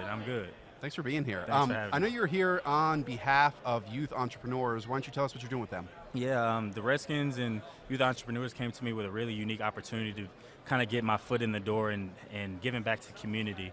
And I feel like the platform that I have and the giving heart that I have, I wanted to get involved in the community. I just didn't know how, but through education, I felt like what better way to do that to help the DC area metro kids to really give them the tools that they need to be successful, not just in business, but in life. Youth entrepreneurs really allows them to, the teachers to bring in a curriculum that's customized just for their students. Oftentimes we see school systems, you have to teach certain things this way, but youth entrepreneurs allows them to give them the flexibility for the students to be successful. It also allows them to kind of just see what they're interested in, but allow them to dream. I feel like that's so important for kids to do, just to have a dream, have a vision.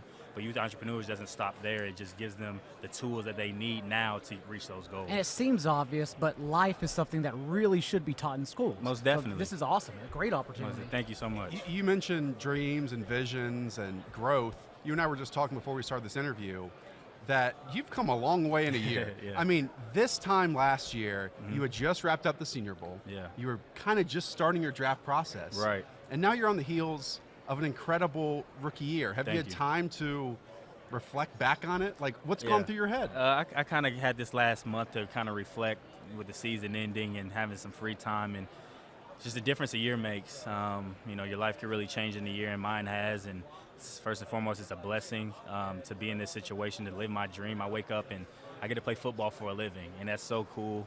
I get to impact people's lives, get to make people's days better. I mean, I'm kids' favorite players and stuff. I mean, that just means the world to me. So just to be in the opportunity to live my dream and see my hard work and my prayers and my faith just to come to fruition is an unbelievable feeling. And you know, I've had a great support system from my friends and my family, and I've had great teammates in Redskins as well.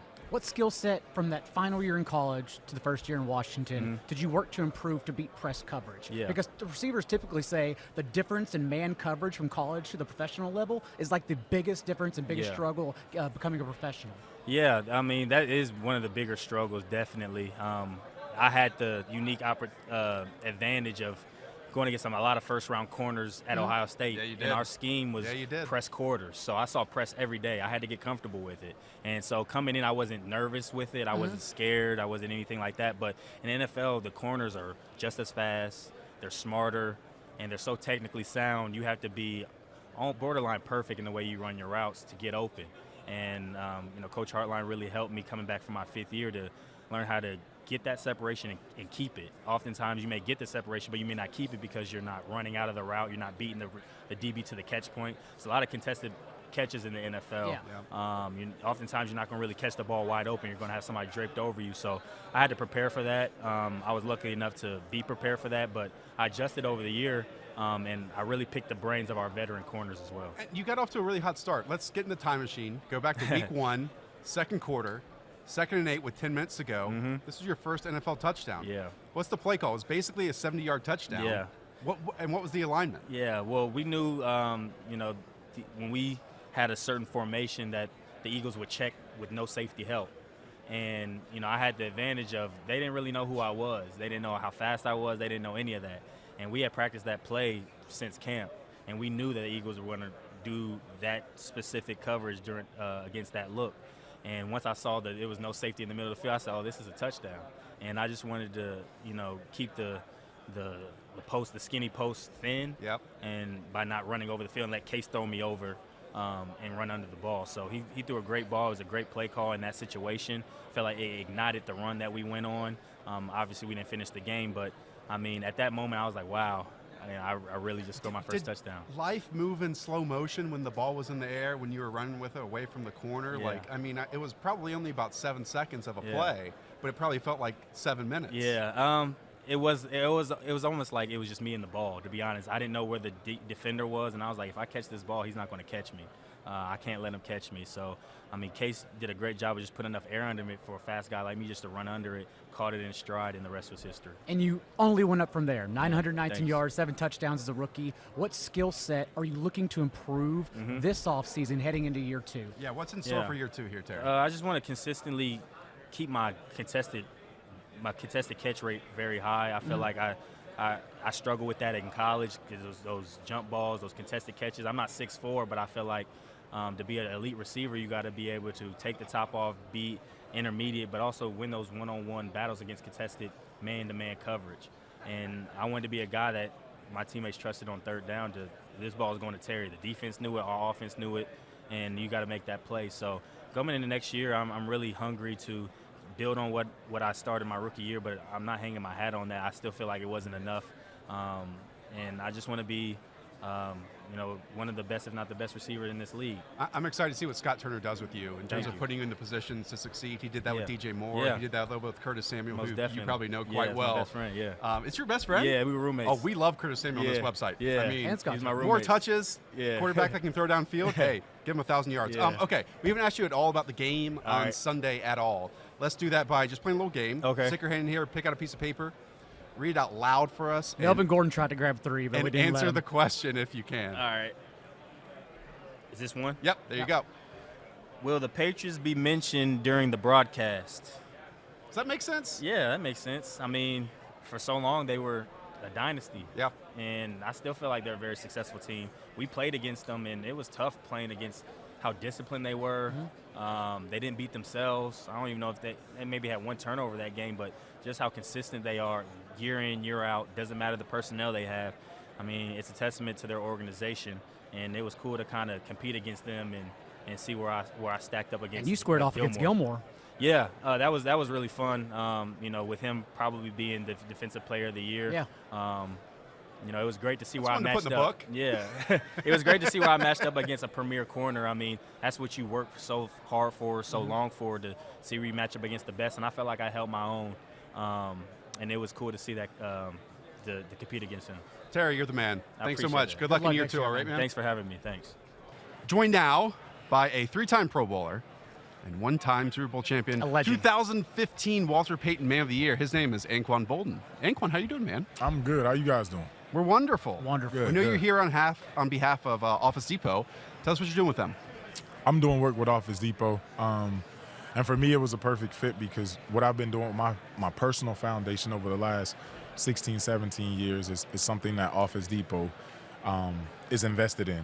You're talking about investing in education, investing in our youth, investing in small business owners, which in turn helps our communities grow. For me to partner with them was a no-brainer.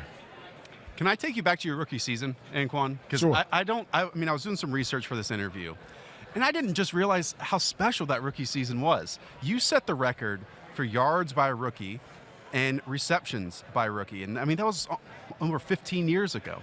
No social media, man. It's a different day and age. You're not getting the proper cred. Right. If it happened in this day and age, man, it would be everywhere. But that was forever ago. So. And 15 years ago, they weren't passing nearly as much as they do now. My running back was Emmitt Smith. He was on set earlier today, talking about that season. Yeah, Emmitt Smith was my running back. Jeff Blake was my quarterback. And back then, you ran a true pro-style offense where you had a fullback, Emmitt Smith behind him. You threw the ball when you needed to, but, I mean, obviously he had just came over from Dallas. Right. And he's going after records and stuff, so obviously they were featuring him. But, throughout that season, individually had a great season for me. Broke a couple records, but yeah, like I said, it's a different day and age now. There have been a few rookies since then that have chased that record. Odell was close in receptions. Michael Thomas was close in receptions. Are you aware when someone is approaching your record when that happens? Honestly, man, I don't even pay attention to it really? No more. Yeah, I mean, obviously it's gonna get broken. With the way the game has changed, the way that, I mean, you think about the number of times, if you threw the ball 30 times a game back then, that was unheard of. But now people throw the ball 50 times a game now. So you might see it on Sunday. Right. So eventually that record is gonna be broken. So I'm not gonna be at home stressing about. But you did play in one of those high-flying offenses that throw Kurt Warner, Larry Fitzgerald. Yeah. And Fitzgerald in particular, you just working across the field from him. What's one thing you noticed every day and you took from him that made it stand out that perhaps you knew he was going to be a legend? Because you played with him in his early days. Yeah, I think for Fitz, though, Fitz is a guy that grew up around the game. Mm-hmm. He was the ball boy in Minnesota. He has a great appreciation for the history of the game. And it means a lot to him, you know what I'm saying, to be in the NFL, to play in the NFL, to be a star receiver in the NFL. So he works at it. He works at his craft, and it's something that he takes pride in. Let's fast forward to your time with the Ravens. And specifically, I want to ask you about this. And it was earlier in your career, but you made that change from quarterback to wide receiver. Coming out of school, some people thought Lamar Jackson should make that same adjustment from quarterback to wide receiver. Obviously, he was a highly successful player at Louisville as a quarterback, highly successful obviously this year with the Ravens. Were you aware of that? Did you hear those rumblings that people thought he should, and what did you think of that? Yeah, I mean, what's the former GM of Bill Polian? Bill Polian. Yeah, I thought it was dumb for him to say anything like that, because if you watch Lamar at Louisville, pro style. I mean, the kid was amazing, and Bobby to Petrino. say that So, and I think it's, one of those old school mentalities again. A guy has to be 6'4", 6'5", and, he has to be able to stand up tall in the pocket and throw. That's so outdated. Now, if you can't run, you're a hindrance. We're not looking for statues anymore. Yeah, like you the more athletic you are, like if you can throw the ball, because he's an accurate passer. If you can throw the ball the way that he can and run the ball, like you just give the defense an added element that they have to worry about. You know what I'm saying? Like it's no longer we just have to stop Mark Ingram. Right. In the running game. No, you have to stop Mark and you have to stop Lamar. And you saw it even in the divisional round. Like the teams that were weeded out were because they didn't have mobile quarterbacks that could escape pressure and extend the extend the play. Most definitely. And that like if you look at like guys like Aaron Rodgers, great passes, turn your back on them and see what they do to you. Exactly, yeah. You know what I'm saying? You see Ryan Tannehill, you know what I'm saying? Turn your back on him and you play man coverage and you give him, you know what I'm saying, that much room to, like, he's going to kill you. Yep. So now it changes the way a defensive coordinator calls defenses. Like, okay, well, now we can't do that. We can't play man coverage across the board like that. So, you give yourself options. Like, if I'm a great passer and you're going to sit in a zone and I'm just going to pick you apart. And you look at Pat Mahomes all the time, like him running in the His AFC rushing Championship ability game. the last few games has been imperative for them to win. And that has opened up their offense to a completely new world. Yeah. So now we can't just sit in zone, you know what I'm saying? And, man, it almost makes you unstoppable. Do you know what? And I have this conversation all the time, but I think it goes back to that era of younger Tom Brady, younger Peyton Manning, younger Carson Palmer, that for so long those were the successful types that NFL executives, general managers, guys who sit up there and just watch the tape, they wanted to go after those statues. But the game is different. Now we see players win differently at all times, and I think that extends to wide receivers. I think it extends to like Duke Johnson with the Houston Texans, a guy who's been pigeonholed as his passing down back. I think people put other players in certain holes in certain positions when they really could do much more. I think the game itself has evolved. If you look at, like, the linebacker position, to say, like, nowadays linebackers are a lot faster. Yep. Most of them are a lot smaller because now you have to play sideline to sideline. You have to be able to cover tight ends like Kittles or Kelsey. You know what I'm saying? So, like, you can't just be this run-stopping linebacker, you know what I'm saying, this thumper. Like, those days are gone. Gone. You have running backs who are catching for 1,000 receptions. Like, you look at McCaffrey, you know what I'm saying? Like, yes, he can run the ball, but he can also hurt you receiving the ball out of the backfield. So the game itself has evolved completely. So you think you would have excelled in today's game against these different press coverages? Okay. I was going to say yes because you already excelled against completely different coverages, completely different defenses. 200 nowadays game, Yeah, I mean, nowadays, just the rule changes itself. It helps out the offense so much. Yeah, I mean, it doesn't allow – if you are – They can't touch you beyond 5 yards. Not even that, but they can't even hit you if you're not paying attention to them. Yeah. So they'll call you a defenseless receiver. So, like, you can actually catch the ball, and if you don't see a guy, you're considered a defenseless receiver. Like, if you don't get 2 feet on the ground to make a move or whatever. And you already excelled so much inside the 20. So now imagine that, your body inside the 5 playing with today's rules. Yeah. Be too easy. We haven't asked you too much about the game on Sunday. How we're going to do that, please draw a piece of paper out of this $7 plastic bucket we've ordered. Read that out loud if you could, and give us your answer. 20 pass attempts by Jimmy G. Over.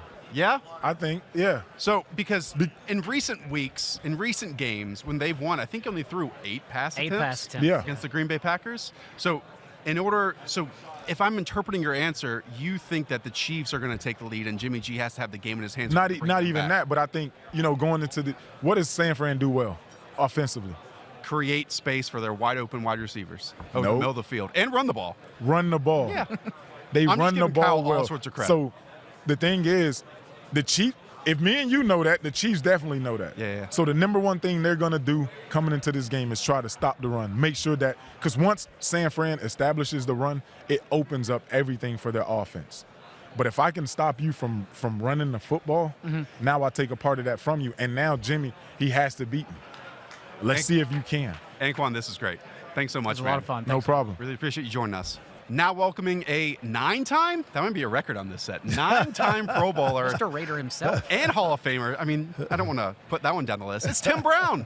Tim, how you doing, man? I'm good, man. How are you guys? We're doing great. I know you're joining us on behalf of Caden Wood and their Level Select CBD Cream and Roll-On. Why don't you tell us what you're doing with them? Yeah, man. You know, I was first approached by this about 6 months ago, and you know, I was like, hey guys, hold up. You know, I've never indulged in on the other side of this, if you know what I mean. So, you know, they said, look, Tim, it says no THC. I was like, all right, you know, but, you know, we did our research, man, had folks to check them out. They sent me a whole bunch of stuff. And the one thing that I was impressed with was that they own their own farms. So they're able to make sure the products are super clean. And with that, I tried the products, man. I was really blown away how great they felt. You know, I have, you know, all these little knick-knack injuries over the years, and, you know, just putting it on here, my wife's like, okay, maybe that's enough for the night, all right? But, you know, right now they're doing a little program, man, where you buy one, get one 50% off. And as you can see, they have levels. They have level 1, 2, and 3. I'm a level 2. You guys look like level 1 guys. Don't look like you have much going on. I won't shy away from the level 3. Yeah, it's okay. So level 3 is, you know, you got some stuff happening, you know, that you need to get done. So they have the cream, they have the oil drops, and they also have a roll-on, which that's what I use. So incredible products. You mentioned a few nicks and knacks that you might get. Can I take you to your final season, 2004 with the Bucs? And I so hope that this question doesn't fall flat. I think I did my research. That your quality control coach on the offensive side of the ball was Kyle Shanahan. Is that correct? Kyle was, he was the assistant wide receiver coach. Any memories of a very young Kyle Shanahan, like in his first coaching role at the time? You knew that this guy was going to even then. I'm sorry? I said even then. Yeah, you knew that he was going to be, because he worked almost too hard. You know, I mean, he double, triple checked everything that that you were supposed to do. Richard Mann was a receiver coach, but he was in every meeting, and he was a guy running the papers, doing all that stuff, putting the stuff on the board, and you can see that he had part of his dad in him, even at that young age. So, did I know he was going to be a head coach one day? No, I can't say that.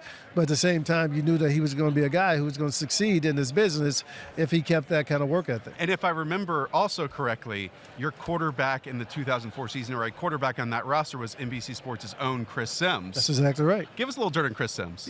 You know, I felt bad for Chris because, you know, Gruden was not easy on him at all.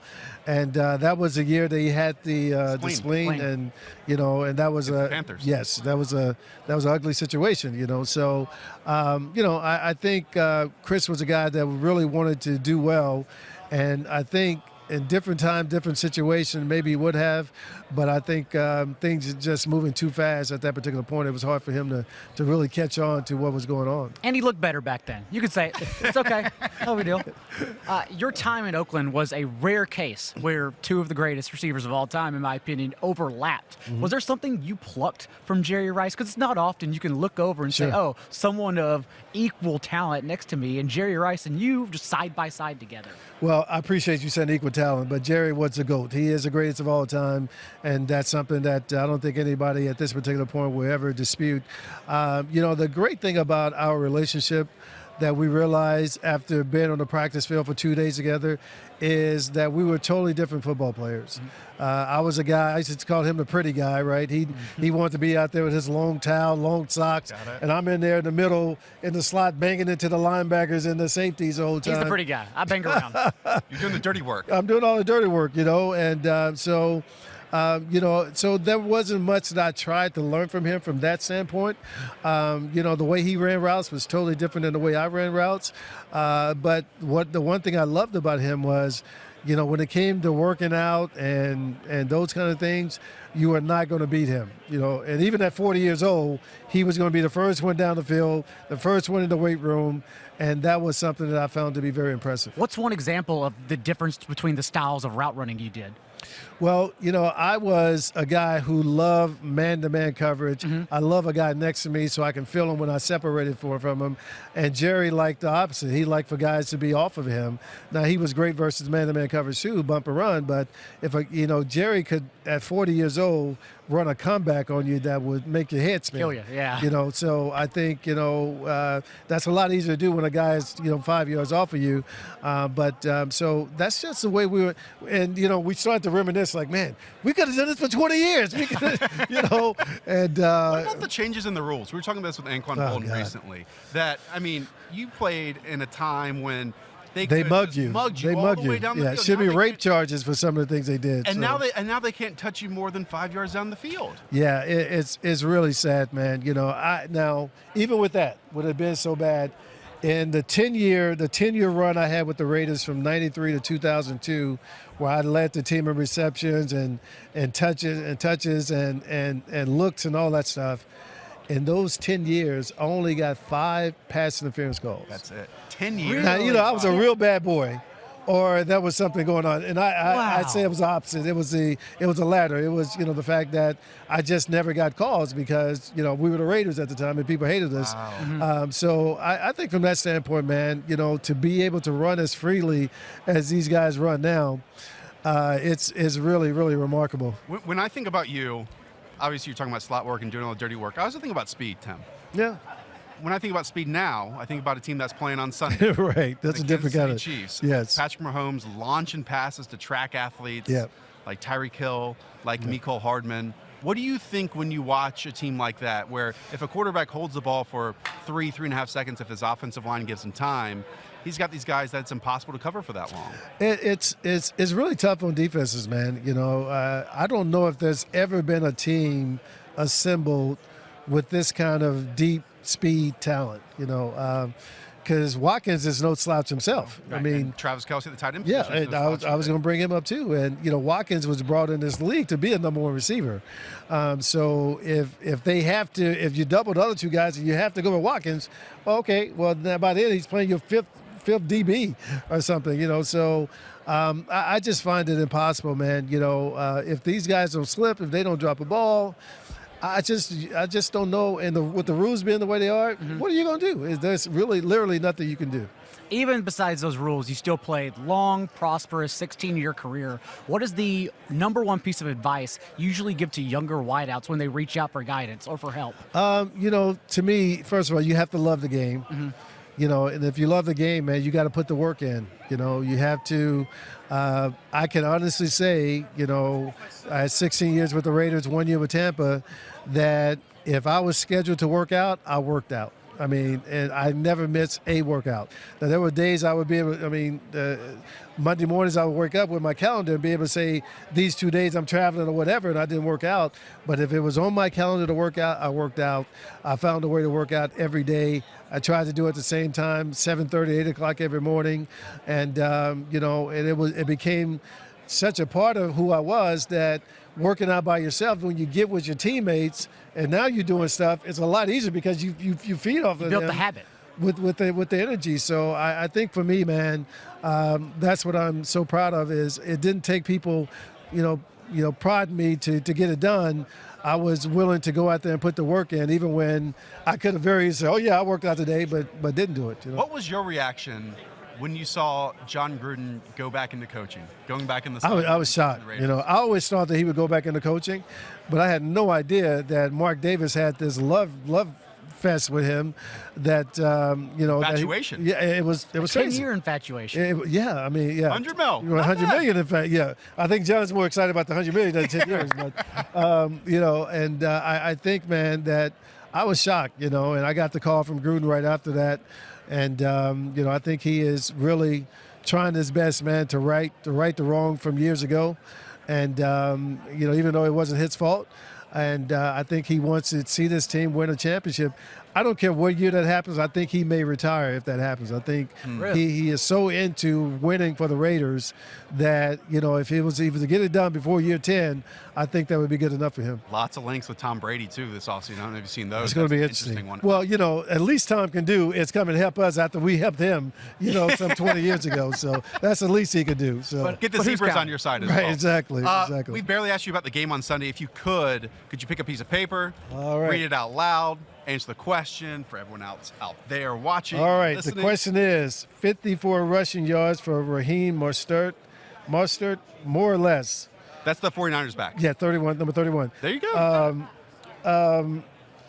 If they're going to win this game, I think he has to have more than 54 yards. Yeah. I mean, I think this You know, if they can get a lead early in this game, they need to pound the run, pound it, as much as they possibly can. And because Kansas City's run defense is not the best. Yep. And that's coming from a wide receiver. So it's a true game plan. A true game plan. That's only because I'm not playing the game. If I was playing the game, it would be something pass. Right, no doubt. Tim, thanks so much for joining us. Thank you, guys. Appreciate it. you. Hey, Thanks.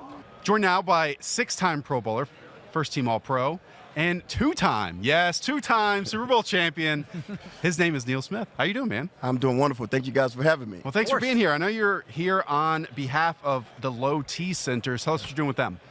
Well, the Low T Center is part of my life where it changed me tremendously. You know, I was going through a stage where I was a little down and depressed a little bit, and a guy, Mike Sinks, the founder of this company, over 10 years ago, we met and had an opportunity to meet, and this was his dream. He was going to change lives for men.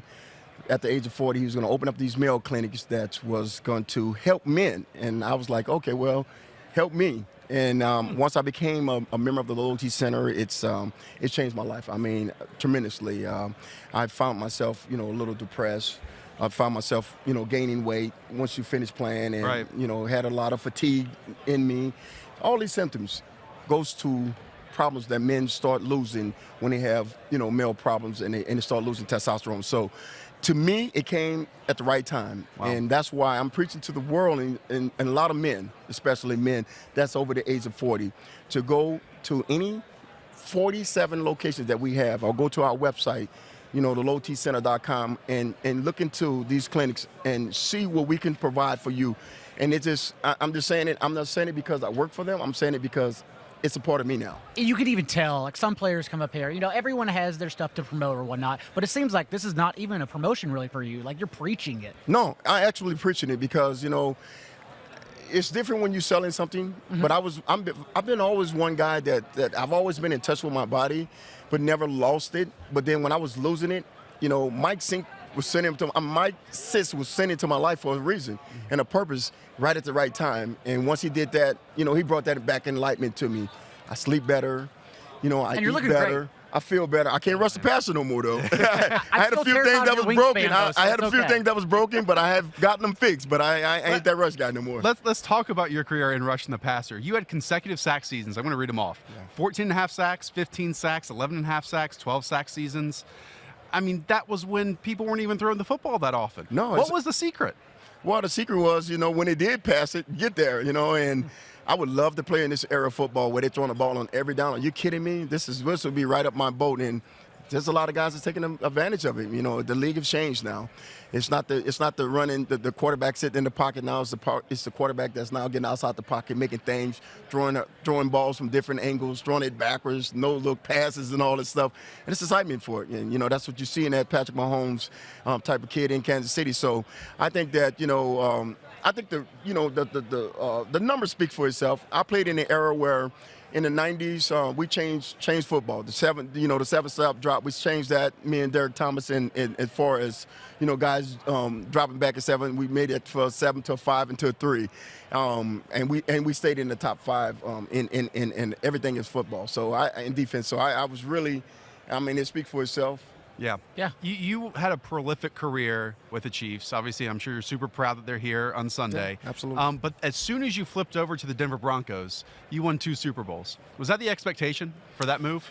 Well, you know, Denver needed me. You know, they've went to the Super Bowl. They know how to win. And I remember, you know, how I got there and the pieces that I was needing to get to, you know, to them. And there was one of the last stops. I felt like I was on a recruiting trip again. Like I was in college and I'm going around to all these teams in free agency. And I finally, you know, my last stop was in Denver. And to me, I just think it made sense. They said the things that I wanted to hear. It wasn't about the money part of it. It was that, you know, I was the piece that they needed. You know, that I can fit in and get with them. It was the first team that really swept the division, you know, as a whole, winning both at home and on the road. And the year before they went, they had a better record, and they could have easily went. They lost in the first round, but then when I joined them, we became champions 2 times back-to-back. And it's probably a pretty easy decision as a defender because you look over and, like, who we got on offense, and you see Elway and Terrell Davis there. It's like, okay, this is a good decision. I'd rather play with them than go against them. Man, I'll tell you what, it was a luxury I never had. And I was just so blessed to go there because I saw it. I saw this offense that I've never had in my career in the 10 years that I played with the Chiefs that can take a ball from the 1/2 yard line and walk it down the field and score touchdown after touchdown after touchdown.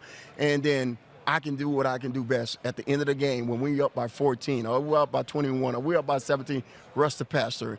And, me and Alfred, we did it the best we can. We had a great front, and we just made fun. We had fun of it. I want to ask you about one of those moments, okay? Divisional playoffs, 31-3, about 10 minutes to go in the game. The Miami Dolphins complete a pass, then fumble it. You scoop it up along the left sideline, then rumble is the right word, 71 yards for a touchdown. Take me through what was going on in your mind. Oh, my God, man, you bring me back. I'm still out of air right now because, the Denver air is so cold that if you look back at that, I remember that play so vividly. I mean, the ball popped out, and it was like it was there. Right in front of you. After a 2-minute drive, though. They drove all the way down to that spot, and then the ball pops out. I'm like, okay, I picked it up, and I looked over. Nobody was coming at me. I'm like, okay, cool. Well, let me just take this up the sideline. And I seen everybody start running at me, and I tried to kick it in gear that I didn't have.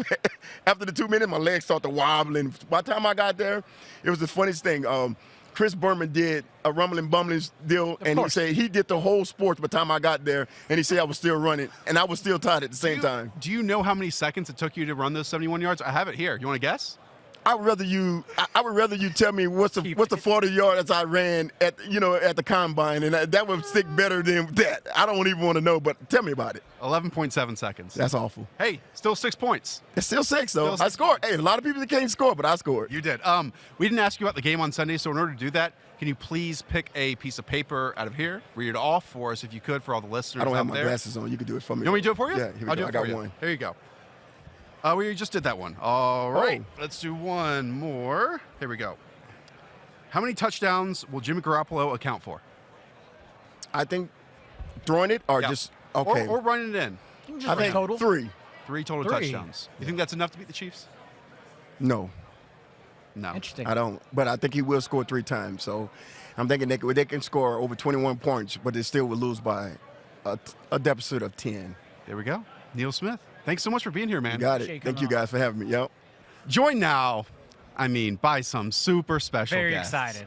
We have some Hall of Famers, all pros, even like a guy on the NFL 100 team come through this set.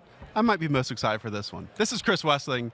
This is Mark Sessler. Half the heroes of the Around the NFL podcast. Yeah, long time coming. I feel like we've kind of been in each other's worlds on Twitter and DMs here and there, and I'm glad this is happening finally. It's one of those things where, we've communicated, and me and you and Wes, for like 7 years, and I feel like I know you, and I listen to you, and I read your stuff, yet this is the first time we ever meet face-to-face. I'm sure you run into these interactions at all times at media events. It's bizarre. Well, I worked for Greg Rosenthal at Rotoworld for like 7 years, worked with Evan Silva, Pat Doherty, and never met them once. Yeah. And the whole time I worked there. And you were, when I just started there. Toward the end, you were involved more with the draft stuff, but we would interact on Instant Messenger all the time. Never met anybody I worked with until I moved out to LA. I think the thing with podcasting too, we just had Mad Dog Russo on our show this morning, who I grew up listening to and is a huge reason why I even got into sports. And I was just transfixed. It wasn't what he was saying, it was just his voice in my ear, and I was sitting like a foot away from him, totally fanning out and not being professional on any level. So we had Bob Stern of The Athletic on a few days ago, and I had a college radio interview with him. So just like shaking his hand, seeing him in person, it's like, it goes way back naturally. Pretty surreal, yeah. You've both had wild careers that have gone in a bunch of different directions. Right. Was there ever a moment that you thought like this was the end goal? Like this of, meeting Mad Dog Russo or having these live shows in front of an audience. show. Having an audience in England and the UK. And that could have never been a belief. No, it's funny because I feel like most people who move to Los Angeles have this plan to move out to Los Angeles, make it big, preferably on TV or in the movies. We were just writers, I was just moving out to write. I had no idea we were even going to do a podcast. I thought my voice coming from Tybee Island with a Cincinnati inflection, people would hate it. It'd be like, scratching on glass. And Greg's voice is terrible. Like, how can we have a podcast? That'll never work. Maybe that's why he turned me down for this show, but who knows? I think it's speaks to the power of not just going alone in your career, that I feel super lucky to have met the 3 friends that I met, number one, and to kind of see how our relationships have changed. We've been together as kids are being born. All within wedlock, which is I'm happy to report. And Wes, going through what he went through with his cancer battle, and and I almost think it comes up so much that you forget about the gravity of watching a friend go through that. Yeah. And I can't think of another person who would have dealt with it in such a powerful, positive, and frankly masculine way. I don't have any other friends that would have dealt with it that I would have ran away and cowered, for sure. Oh, I would have just been like... And he picked up some style along the way, too. I mean, look at you, Wes. Yeah. Good. Well, that was largely through the influence of my wife, Lakeisha, but also it's much easier to dress when you're not carrying 30 or 40 extra pounds on you. I'd hopefully find that out at some point. I should have led with this, but are we talking also with a room filled with convicts right now? What the heck happened on Tuesday? Wes, you want to handle that one? So we were out on a yacht to do the podcast. Of course. And it was, these captain was great. They had a crew. And what the crew wanted to do was send out a drone after we were finished recording to get some footage, I guess for their own promotional, vehicle. Mm-hmm. And they turned on the drone, never sent it up flying or anything, just turned it on, and that must have pinged a signal to the Marine police who came out, and they boarded the boat, and everybody was laughing. It was jocular, nothing serious, hey, just don't do this. Okay. So it just looked like the sight of people in FBI shirts next to us probably looked serious, but it was all in good fun and had nothing to do with us at all. My takeaway, too, is that our producer, Erica Tamposi, quickly noticed that the pretty affable Marine policeman, if that's what you call him, when he boarded the boat, looked like the brother of Jimmy G. He looks like he was Erica probably loved that. Extremely handsome and kind of in control of the situation. And that helped, I think, a little bit for Erica and for us to have a very handsome man on the boat. He was Jimmy Garoppeldanger. If only you had run into us 48 hours prior, because we were shooting a video on Miami Beach, and the cop told us literally the only thing they're looking for are drones. Literally. He said $30,000 fine, $30,000 in fines. Just for having a drone. Wow. Can I tell you a moment I had yesterday? You guys, we were kind of sharing like side by side. So NFL Network's over here, we're over here. And I just see Mark, I see Dan. So I go over and shake your hands. Thankfully, Mark, you recognize who I was. I go up to Dan, and this was early in the morning, granted. I look him in the eye and say, hey, Josh Norris. He goes, hey, Dan Hansis. And has like no connection with who I am at all. It just felt like a gut punch to my ego completely. And then it hit him like, oh, I should probably know who this is? Yeah, to cycle back, like he mentioned later, I think it was just we had just all arrived here, and I think he was starstruck. Let's start right there. But he did say he wanted to cycle back and talk to you, so... Thanks for covering. Dan was aware, yes. I got the Greg Rosenthal look where he's been all around the block, all around Rotoworld, and it's like, John Daigle, who the hell are you? Which is the appropriate response, by the way, so it makes total sense. They're too big. Mark, for you, was your biggest football achievement of your lifetime getting the end zone stripes change in the Cleveland Browns end zone? Well, I mean, it was an achievement that ultimately seemed to have no real effect on the team spinning completely into oblivion. But there was a period where I think they won 3 straight games, and I don't know how the decision came about, but anyone that kind of looked at the concept of how it looked with the stripes this way versus this way sort of just instinctively agreed that they were more freeing when they were vertical. Give us a percentage. How much of it was your call? Influence or your influence? Yeah. No more than 98%. It wouldn't be any more than that. So. Wes, are we ever going to get you back to you've gone through this transition of being a hardcore Cincinnati Bengals fan, then probably coming to the realization that the Bengals are the Bengals, and they probably will never change. Right. So now do you just root for players, stories, the game in general? I feel like there aren't enough people watching out for the health of sports, for each sport. And you guys have probably heard this rant, and I think analytics are partially to blame. They, by very nature, your responsibility is to your own organization, but whose responsibility is to the sport itself that is being played at the highest level with the most aesthetics, the most crowd-pleasing, the most entertainment. That's what I'm most interested in football. I want it played at the highest level, the purest form of it, the most entertaining. That's where my rooting interest is in football. Mark, you are the only dad amongst this group. Wes soon to be, This of group. course. Okay. Amongst this group. Wes soon to be. We're still working on the whole Got a long way to girlfriend go, portion hopefully. of that. Yeah. What advice would you bestow upon us weaklings? Wow. I honestly, an honest comment, I feel like I have so much growth and work to do as a dad that don't give up on yourself when you make mistakes. That would be something that I wish someone had kind of talked to me about, because parenting is this incredibly complex process that I never really feel like am ahead of the game. But at the same time, like little babies, like when you have this newborn, they move and develop at a slow pace too, where like you're freaky. People are like, oh, how are you going to figure out how to feed a baby or change its diaper? It's like you learn how to do all these things very well. When they begin to speak and have abstract thoughts and they're able to counter your game plan, that's when I start to become quite befuddled. And I just would maybe just accept yourself through the rough times as a parent. I was thinking about this because, I mean, are your sons, kids, football fans? They are now. I Okay. mean, my wife is a Niners fan, and they have become. My one son, Colton, is an Eagles fan, and Luke, my other son, became like a hardcore Saints fan this season too. So they're very plugged in. Yeah.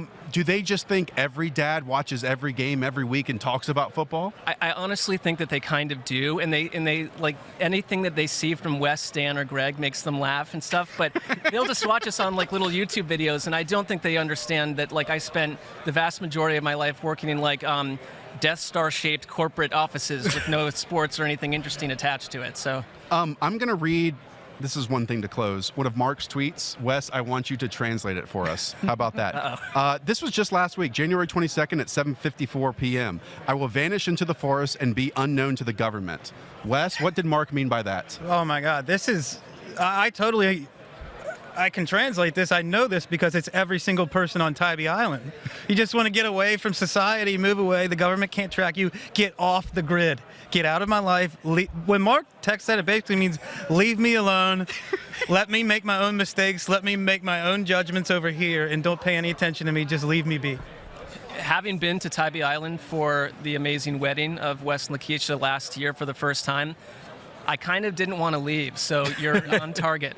The retirement home. Place. I have that same feeling every football season. I just have this strong, compelling urge to drift into the mountains and not be seen for months. But you still keep the passion. Y'all derive it every single How do week, you do and that? it's amazing.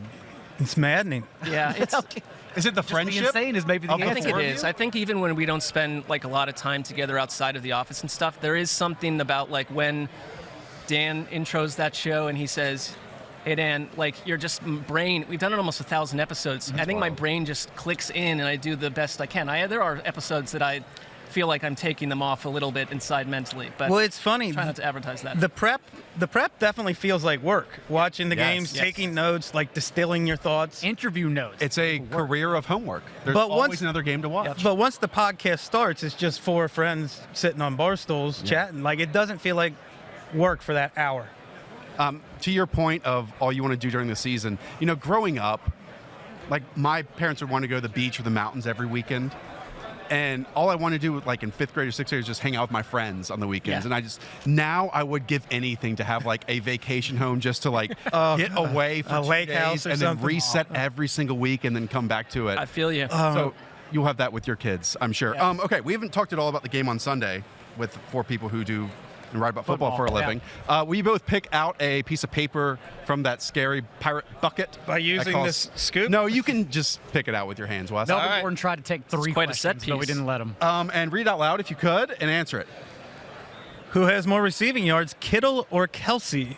I predicted both would break Gronk's record for most yards in a Super Bowl by a tight end, 116. I'm going Kittle. Okay. And I know it's running counter because Kelsey, I'm sure, had more yards than him this year. Mm-hmm. At the bottom of my heart, when I watch them play, I think Kittle's the better player. I agree with you. So I'm going Kittle. You are a fan of those complete tight ends. I mean, not putting down Travis Kelce at all, but a guy that doesn't give any tells when he's at the line of scrimmage, attached to the line. George Kittle's a special player. I think you're giving me too much credit. I just love watching like the physicality and the explosion, and I compared him to like 2013 J.J. Watt, but at tight end. He's bringing that ferocity on every play. Wes is the first person that I knew at our work that mentioned George Kittle. I mean, because he's watching these guys to an in-depth level. Probably a preseason game.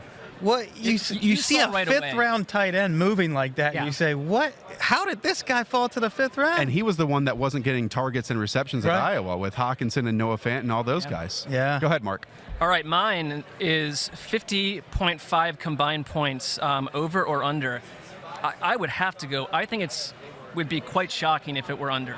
Just the way that, and I'm kind of falling into the trap that people did last year. They thought Rams, Patriots, we're going to look at 40 to 38. I just don't know how, unless the only way it would be under, I think, is if you had a intensely strange, unpredicted blowout that was like 47 to 10, which would still be over. So, Are we going to hear your official picks at your show tonight at the Improv?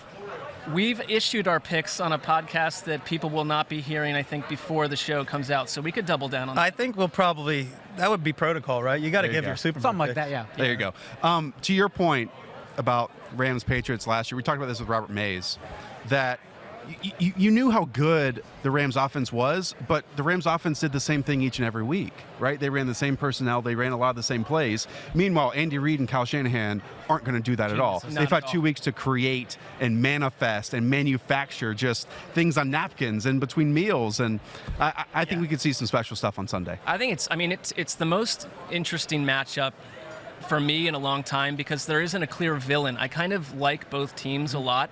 And, when the Patriots are rolling into their 18th Super Bowl, I can get swayed by them a little bit, but part of me wants to witness their utter destruction, too. So there's that at play, not with these teams. I remember hearing that one team was favored over the other and wondering how anyone arrived at that conclusion that you could pick one of these teams over the other. Yeah. Guys, this was a blast. Fun. Thanks so much for taking time. Good luck tonight. Thank you. Thanks. Thank you. We'll see you there. Hi, I'm Mike Tirico, and thanks for watching. Make sure to hit subscribe for the latest news and highlights from NBC Sports.